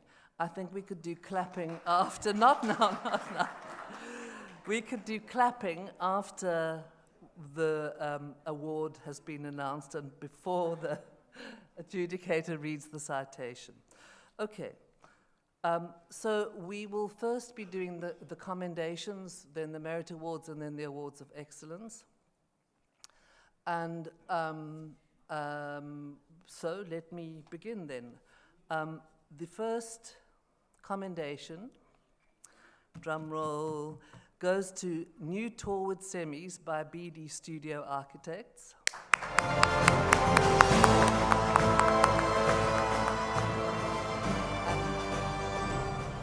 And Mohammed will read the citation.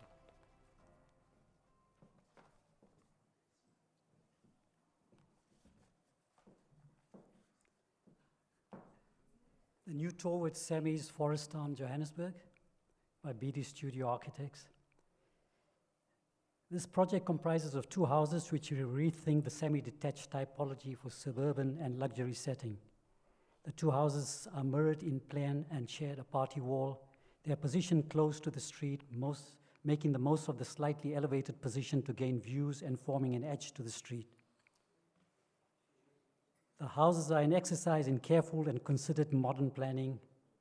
The south wing contains the service spaces, garages, and staff quarters, and one guest bedroom with a private courtyard, while the north wing consists of two levels which open onto the main garden area, with the living spaces below and the bedrooms above.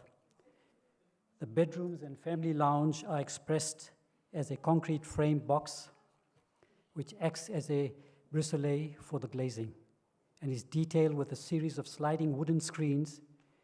This box sits on the slender steel columns which support the main living areas below.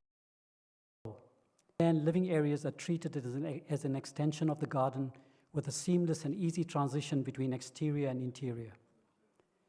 Beyond the functional planning, the house is characterized by moments of careful consideration. A roof light in the guest bathroom on the ground floor creates a special moment in an otherwise cavernous space. The elevated ceiling in the entrance area contrasts with the simplicity of the entrance. and the seamlessly crafted curved staircase accentuates the simplicity. The exquisite detailing lends to a sophistication and precision distinct from a simply luxurious finish and should be commended. Thank you.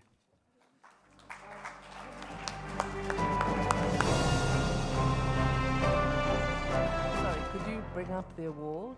And we're going to now get... Sorry? I know it's virtual, but I'd like to say, and here's his award. Sorry, I'm a bit old-fashioned that way. Okay, so they're not prepared that way. So, Brian Dunstan, if you could please join us virtually. Hello, Brian. So, congratulations. Congratulations on your award. And if you could please say a few words for us. Thank you. Oh, I didn't think I was going to have to say words. Okay, so not to worry that if you haven't and I'd just be Glad to be the first one. So, well, congratulations. We can't, it's going backwards and forwards. And here is your award. I presume we'll bring it back to you in Joburg. Okay, wonderful. Congratulations. Thank you. Okay. Toodles. Okay.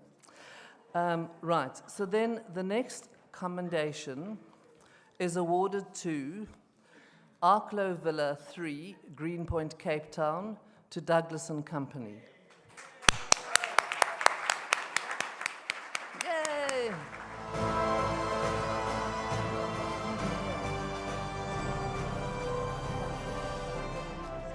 Yes, thank you very much. But I'm going to read the citation first, and I will try and... Sure, okay, it's not that long. This is an exquisite renovation that shines for the delightful, even at times puckish quirks and details it carries.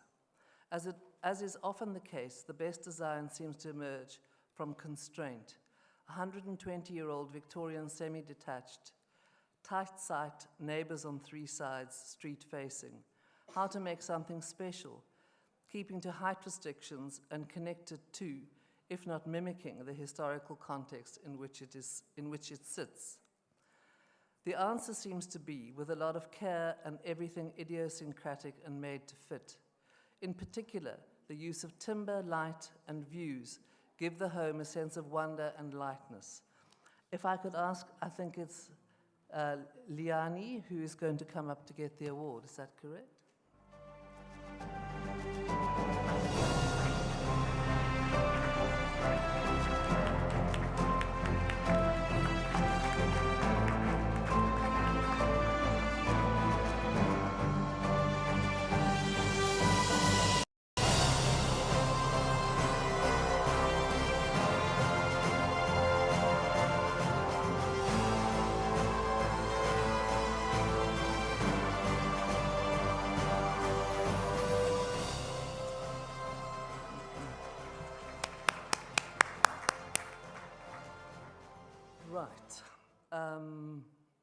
Our next commendation, which Bonnie will read, is to 5 Magistrate Tower by Jeremy Steer Architects. Yay! Bonnie, you with me?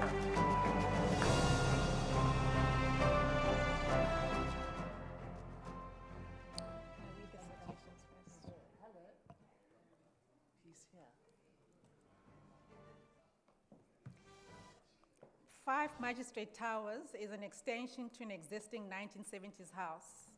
Rather than simply adding on to the existing structure, the architect decided to create a tower of the 2 additional rooms and bathrooms. This decision to create a separate structure takes advantage of the tropical climate and creates a terraced patio space between the existing house and new extension. The bedroom tower is accessed via a carefully crafted stainless steel spiral staircase encased in a brick briselier tower, creating a dappled light and cool breeze. This staircase connects to both rooms via a bridge and to an open roof terrace with magnificent view above the trees of the coast below. This is an unassuming house addition, barely visible from the street. It is well cited, and the architect demonstrated a complete understanding of the place and site by creating a series of microclimates in a hot and humid context. The tight site has close design has enabled a feeling of being in a forest without an overwhelming sense of scale. It is carefully detailed and crafted, with commendable use of low-maintenance material palette of brick, timber, and concrete. The simplicity is carefully manipulated to create a series of careful responses which makes the most of the natural abundance of the setting. Congratulations, Jeremy.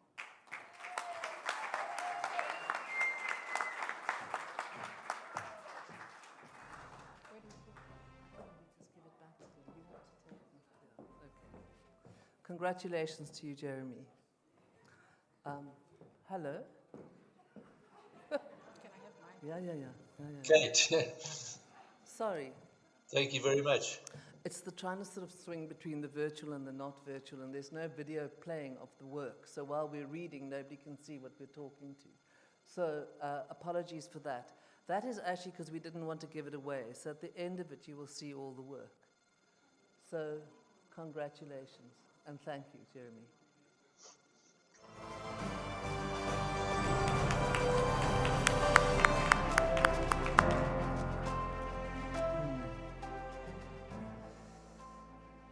The fourth commendation goes to Bonato Hall Extension Phase 1 by 2610 South Architects. And Mohammed will read the citation. But they will be joining us virtually.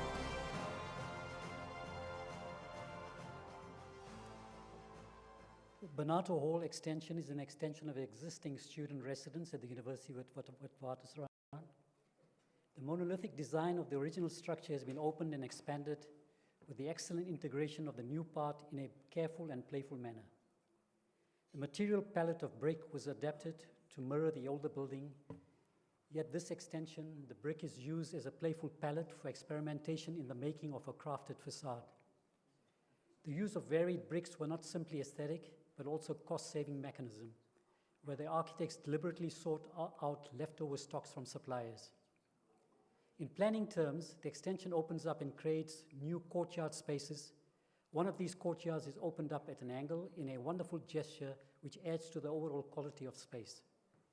The new courtyard brings in generous light to the old and newer parts, and allowances for planting on terraces adds a further softening to these spaces. There is a good play on levels to enable consistency and clarity of relationships with the older building, in a subtle manner through bridges which ramp slightly to accommodate differences. The dormitory rooms are small yet have view and sight lines in relation to the historic campus. This new addition is a commendable project which does not attempt to mimic the existing, but rather respond to the existing to create better spaces for students. Congratulations.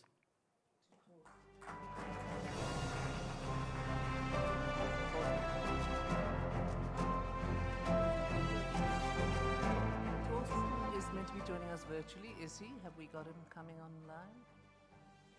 No, okay. There's Torsten so forth. Ah, there's Torsten. Now you must present his award. Torsten? Congratulations, Torsten. Thank you.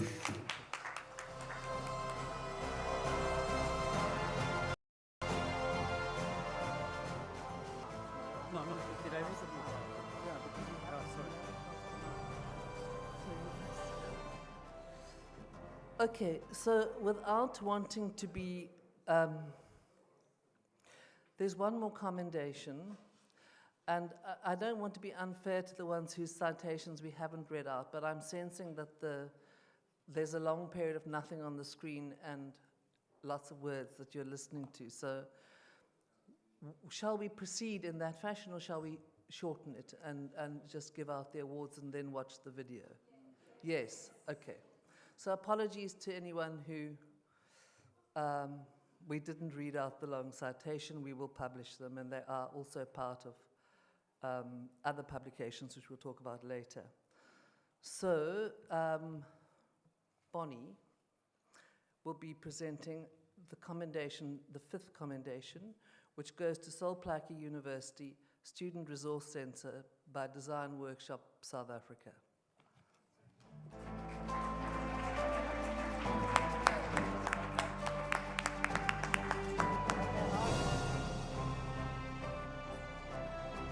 Do we have Design Workshop representative? Yes, in person. Please come up. Please come up to the stage.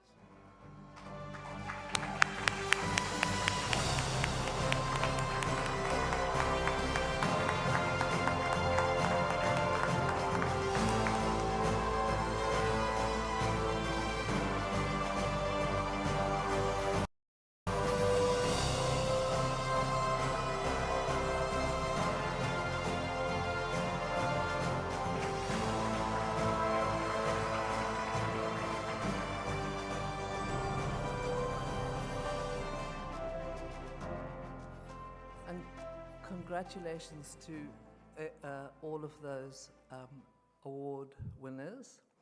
If you can play now the video that should have been playing earlier, well, we didn't want to give it away, so now you can see the video of all the buildings that were awarded commendations.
Congratulations to all the commendation recipients. Okay, so moving forward, we will announce the award, give the gift, and then we can see the video at the end. Okay, so the first merit award that is being awarded this evening is to a screenwriters retreat, C76 Architecture. Are they here? Oh, good. Yay! C76 Architecture.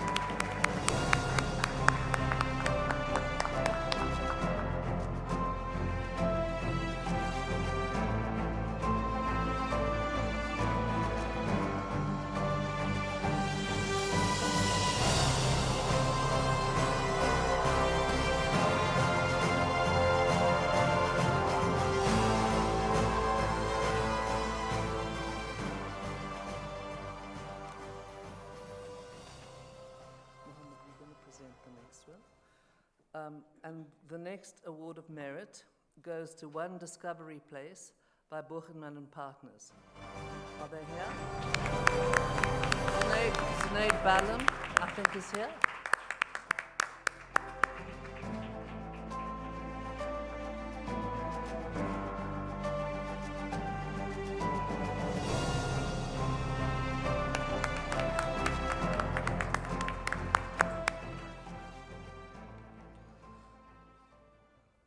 The third award of merit goes to Langbos Children's Shelter by Jason Erlach Architects. And they are here, I believe. Bonnie, if you could have picked up.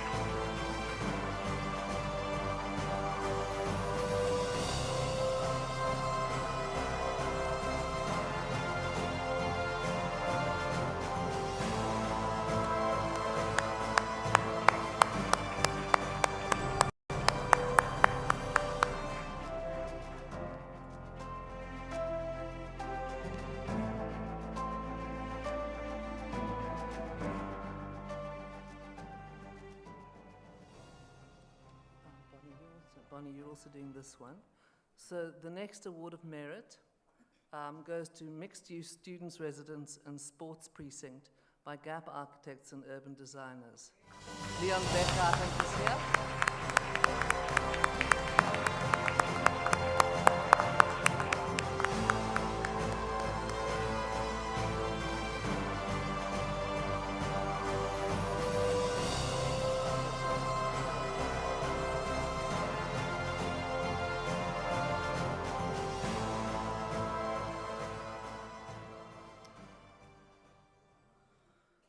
And the fifth award of merit is for new classroom and for existing Weinberg Girls High School by Noero Architects.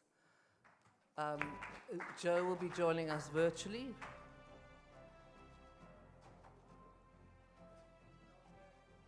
Joe Noero will be joining us virtually.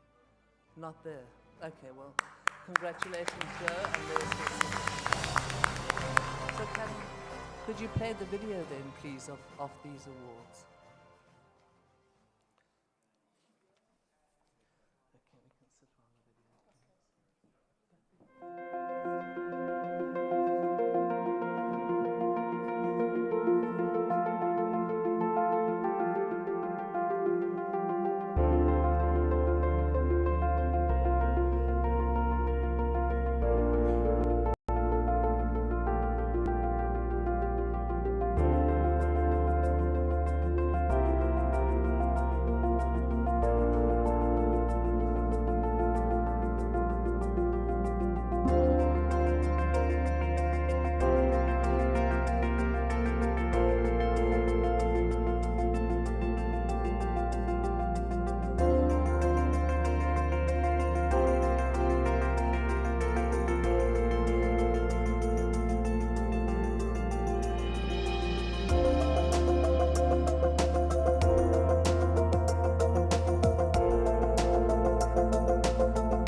Okay, congratulations to all the Merit Award winners.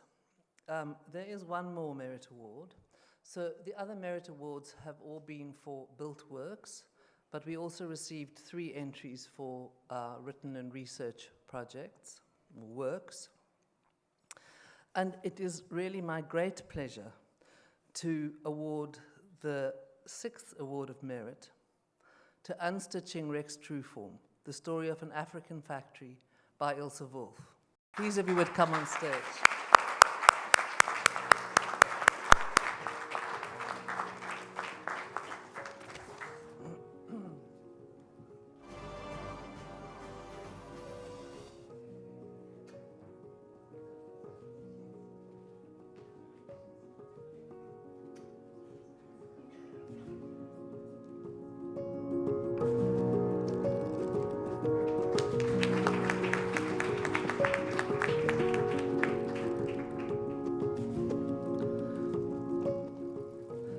I would like to read the citation for this because it is, I think, a very special project. Unstitching Rex Trueform unpacks and speaks to the history of female labor in Cape Town through the Rex Trueform factories.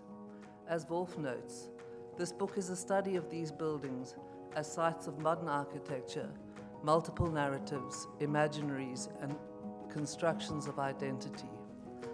The Rex Trueform buildings are here a means to understand a moment in Cape Town's complex history and a means to unravel how architecture is situated and sited as both the setting and protagonist in this changing moment of the city and world. Wolff's deliberate choice of an interdisciplinary approach to studying these buildings does not overlook their significance as architectural objects. Instead, central to her argument is that while architectural innovation is significant, so are the lives of the buildings and those who made their living within them. As her work shows, these entangled worlds speak to each other and should be considered together. Wolff's writing draws out the complexity and contradictions of various actors involved and the overlapping spheres of race, gender, and class, as determined by the apartheid state and actively negotiated by the inhabitants of these buildings. There is no singular binary history of these monumental factories, but instead a rich and layered drawing out and stitching together of the personal and political in relation to labor histories, architecture, and the wider economy. This publication is an outstanding achievement, a lucid and enjoyable read, and overall an excellent contribution to architectural research for South Africa and beyond. Congratulations.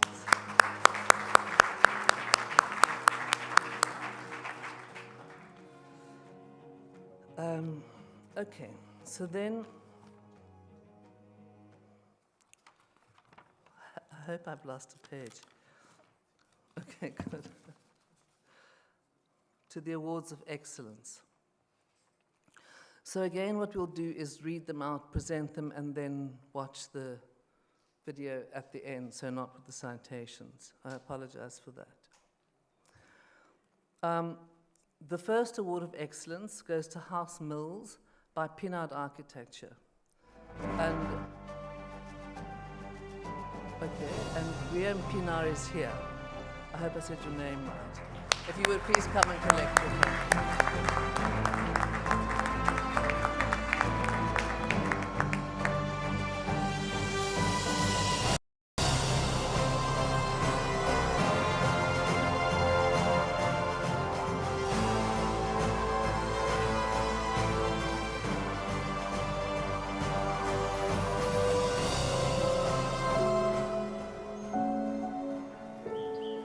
House Mills Hermanus by Pinard Architects.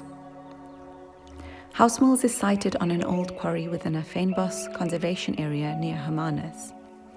The house slowly emerges in scale as one approaches, almost appearing as an extension of the ridge of boulders behind.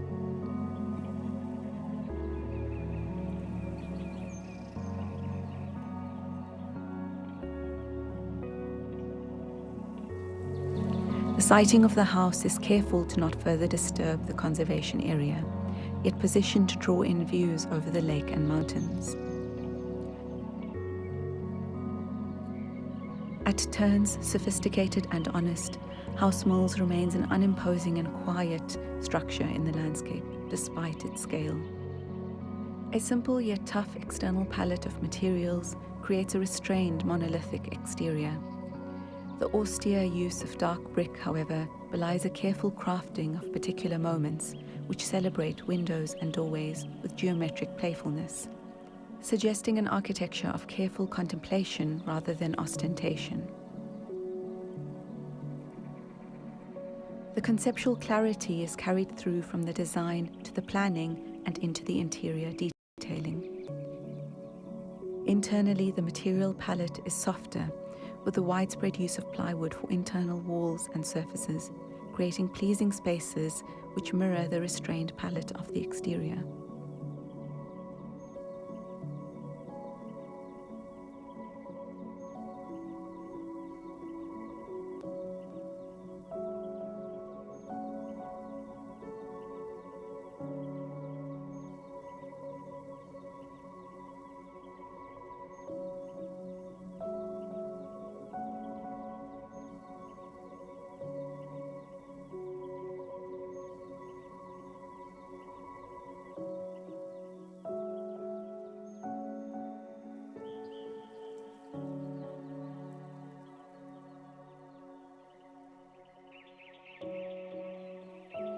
The bedrooms are modest, yet with windows which carefully frame views and draw attention to the immensity of the Fynbos landscape outside.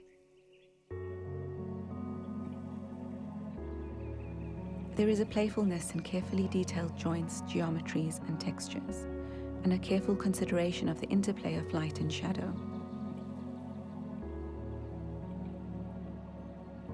The result is a minimalist yet functional interior which responds to the climate and draws attention to qualities of the landscape beyond, while at the same time creating a sense of shelter and comfort.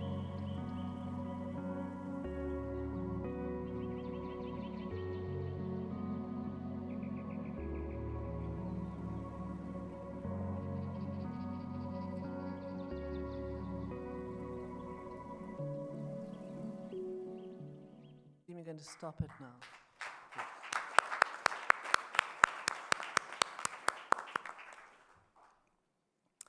The next award for excellence is the Vredenburg Hospital, Phase 2B by Wolf Architects. If you would please come up and collect your award.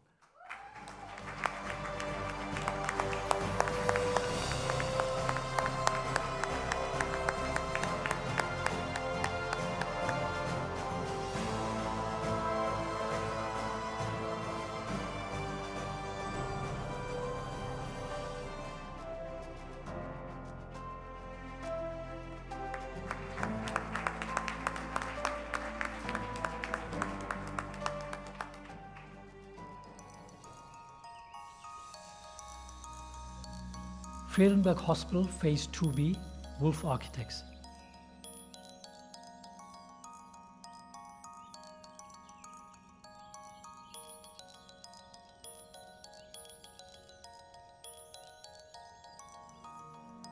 While the visible building itself is impressive and warrants attention, much of the excellence of this project resides in the invisible architecture and the myriad of decisions and debates that occur long before a brick is laid or a wall painted. For a public facility, within a limited budget, this design pushes beyond the expected, delivering innovation particularly in two areas, light and services.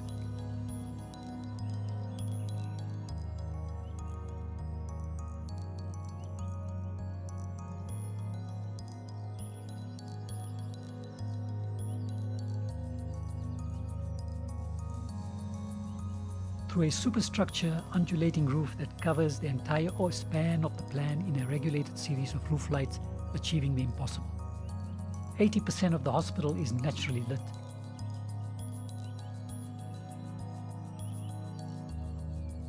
Significantly, that light is for the surgeon as much as it is for the kitchen staff, and this determined sense of design justice is not only admirable but required.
where typically piping and wiring would commandeer roof space, impeding on the much-needed access to natural light, a long attic room was created for the services that run parallel to the corridors. This accomplishment only comes through care and commitment. Public hospital in Vredenburg, the architects were tasked with a new hospital for a growing population and future demand. They have responded to the task of building for the future.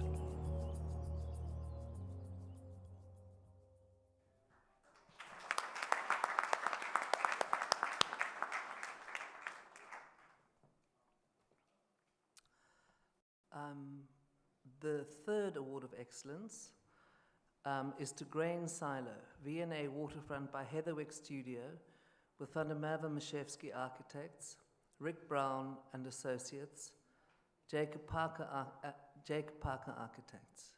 Is somebody here to, I think Shuaib Mohammed is here to collect the award. If you would come up, please. Congratulations.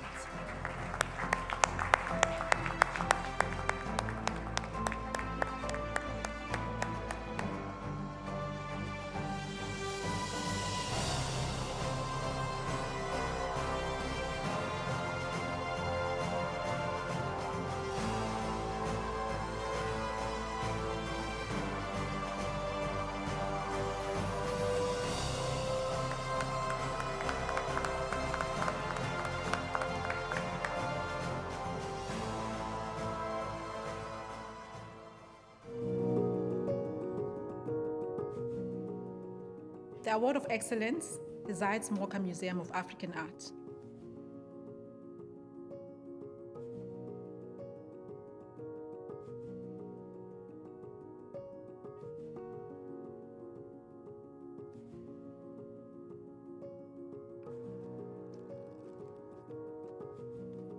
The Zeitz Moka Museum of African Art is formed around a multi-story atrium which takes its inspirational shape from a grain of corn.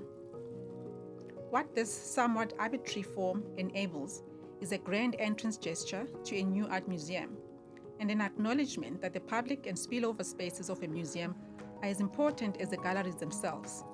The design of the atrium is used as a conceptual and spatial anchor to draw attention to features of the industrial structure, to activate the separation between the two parts of the building, and to celebrate the crafting of the silos and the industrial heritage.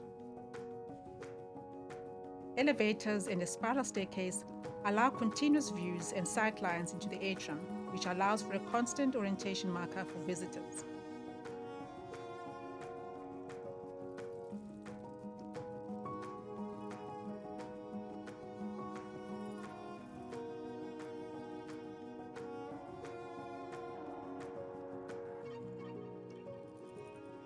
As an object, this project fulfills on the expectation of iconic urban structures. It is elegant and striking, at once respectful of the history of the grain silo, while bold in the insertion of the new.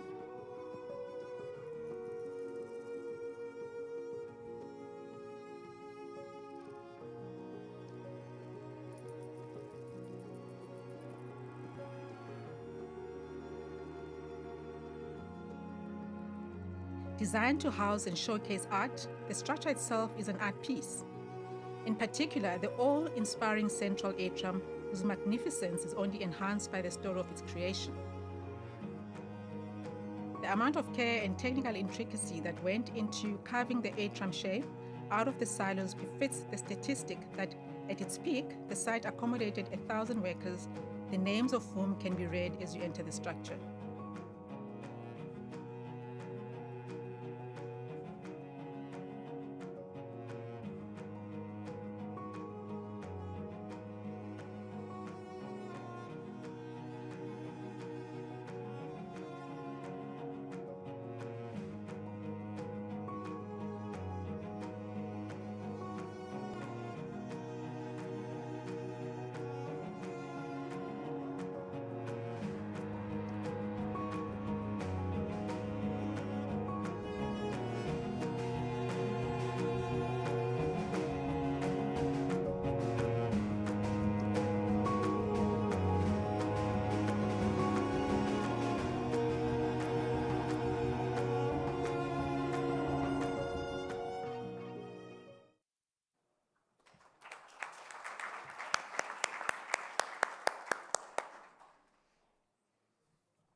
And our fourth award of excellence goes to Klipfontein Eco Lodge by GHL Architects. And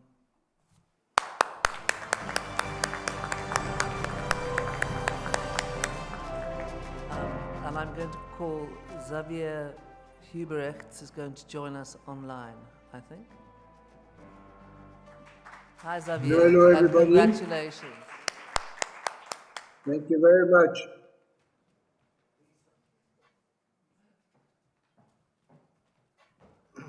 Xavier, these are for you. I don't know if you can see us, but these are for you, and congratulations on a really beautiful building. Thank you. Thank you very much.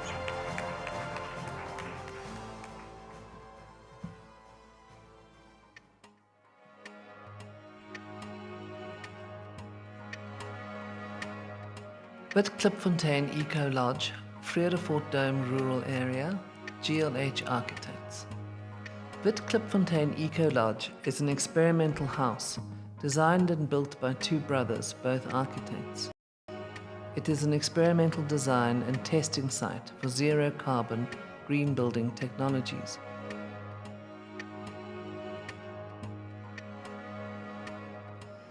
Built on a game farm, the house is carefully sited and designed to largely fade into the landscape.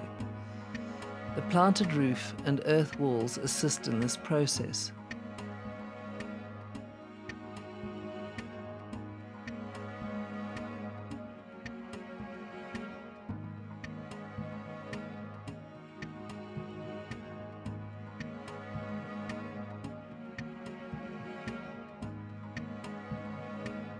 Each room is an experiment in the use of different materials. From the rammed earth walls to the sandbag reading room.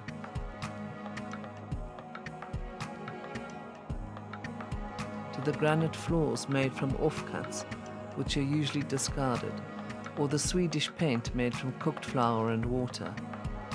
The result of the series of material and technology tests is carefully managed to lead to a generous and light interior space and a structure that is 100% off the grid.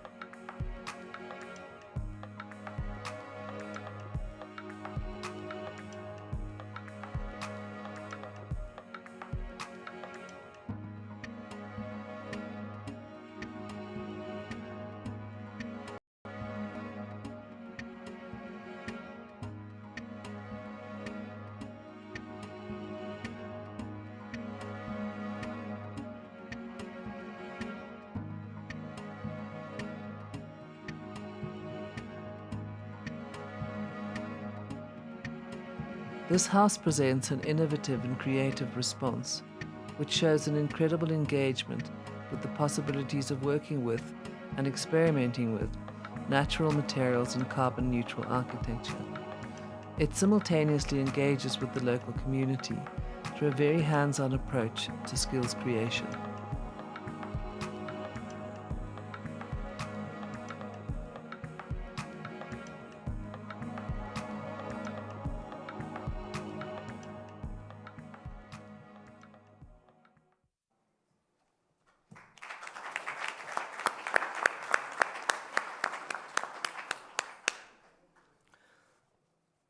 We have one more award of excellence, and Nick, I'd like you to come up, please, and present it for us.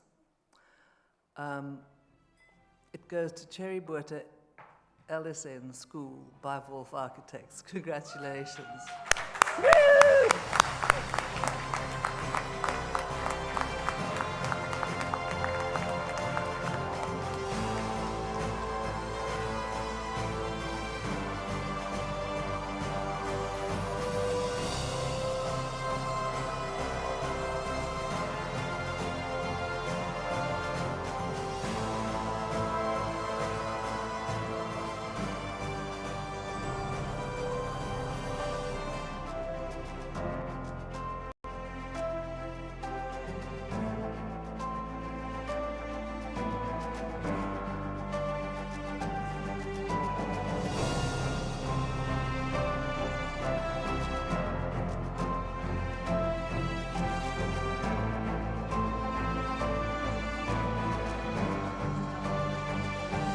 ask him to find the award.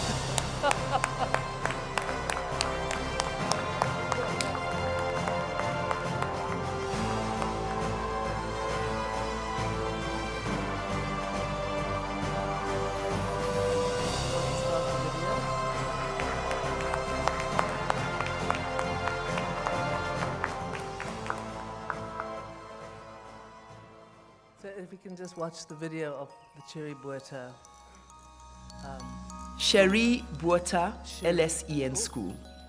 Wolf Architects Award of Excellence. Cherry Buerta is a state-run school for neurodivergent children. The architects have responded to the limitations of a tight budget and strict brief by working through the architectural section. Strong, bold gestures in manipulating roof lines and reassigning materiality enable a rethinking of the school brief and program.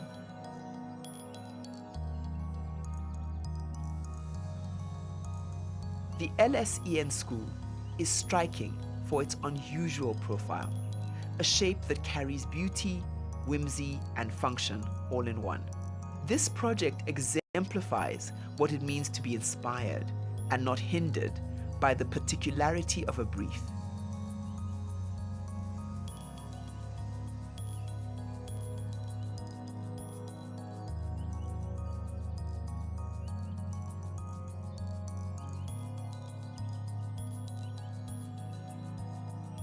The students of this school are neurodivergent, requiring mutely lit spaces, evenness in color and tone.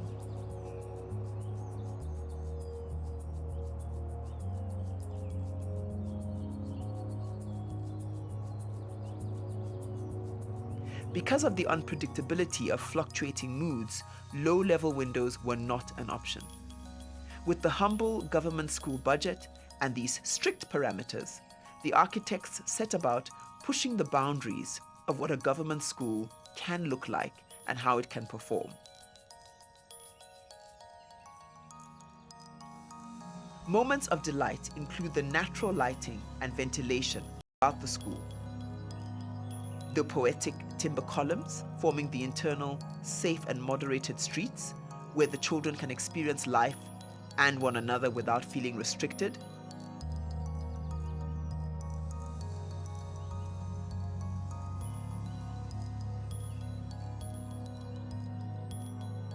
and the Grand Hall.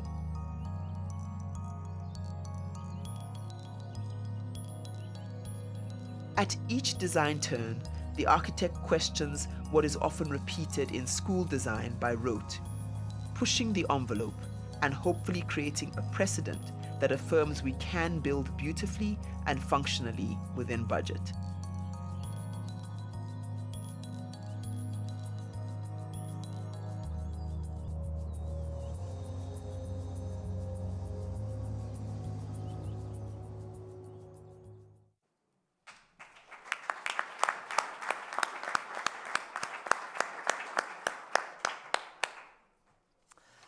Wow.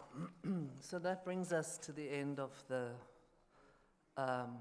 awards.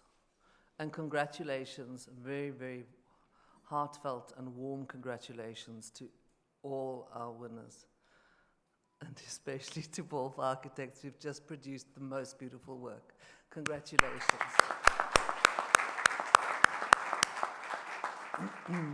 And I think it's important to know that they were, whilst I think that the adjudicators, I think we did a very, very thorough job. I think that they were tough, but I also think that they were generous in their kind of understanding. So I would like to thank all the adjudicators, Bonnie and Mohammed who are here, Huda and Yewande who are not with us, but what a wonderful experience. And I suppose just really astute and insightful. Thank you very much to our adjudicators.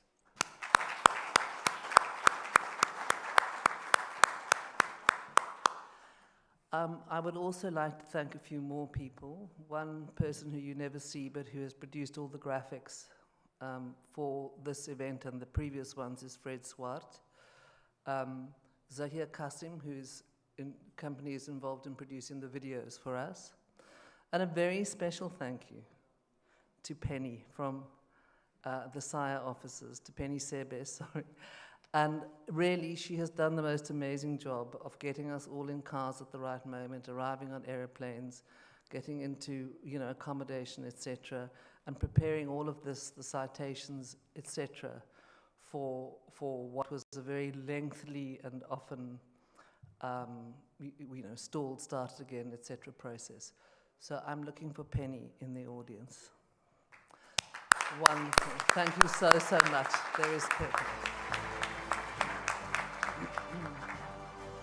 I think there may be a little taster of the book that is in production or under construction at the moment, in which all the awards will be featured, and I think the citations, whilst they're very long and to listen to hear without images, I think they're really important to read because they were very carefully written by Huda and Yewande, who were our scribes that I think also we participated in and kind of all read through the videos. So thank you, everybody, and congratulations to all the winners.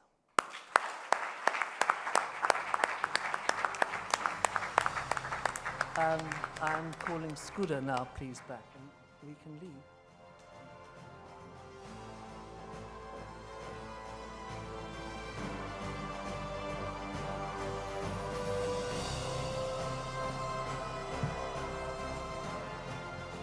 Thank you, Past President Kay Doughton, award-winning architect herself.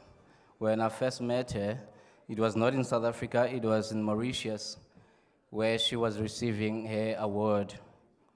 Well done to all the winners, and thank you so much to the adjudicators. Thank you so much.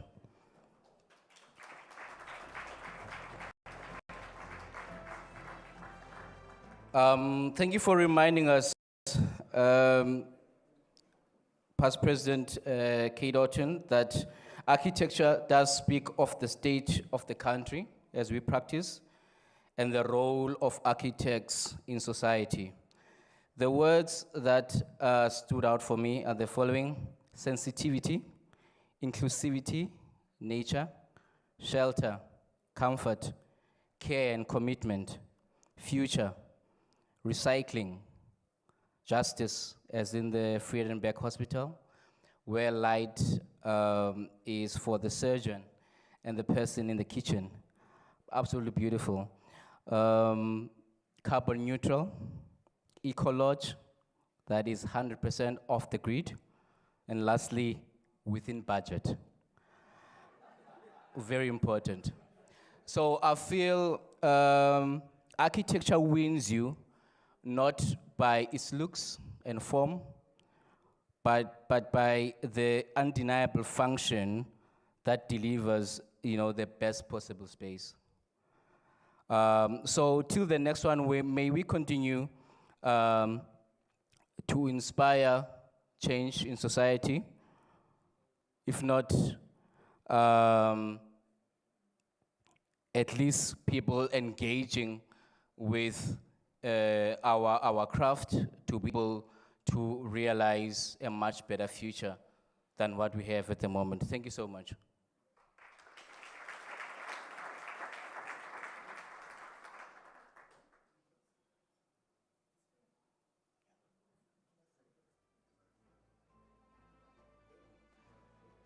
I need to say another announcement before I leave.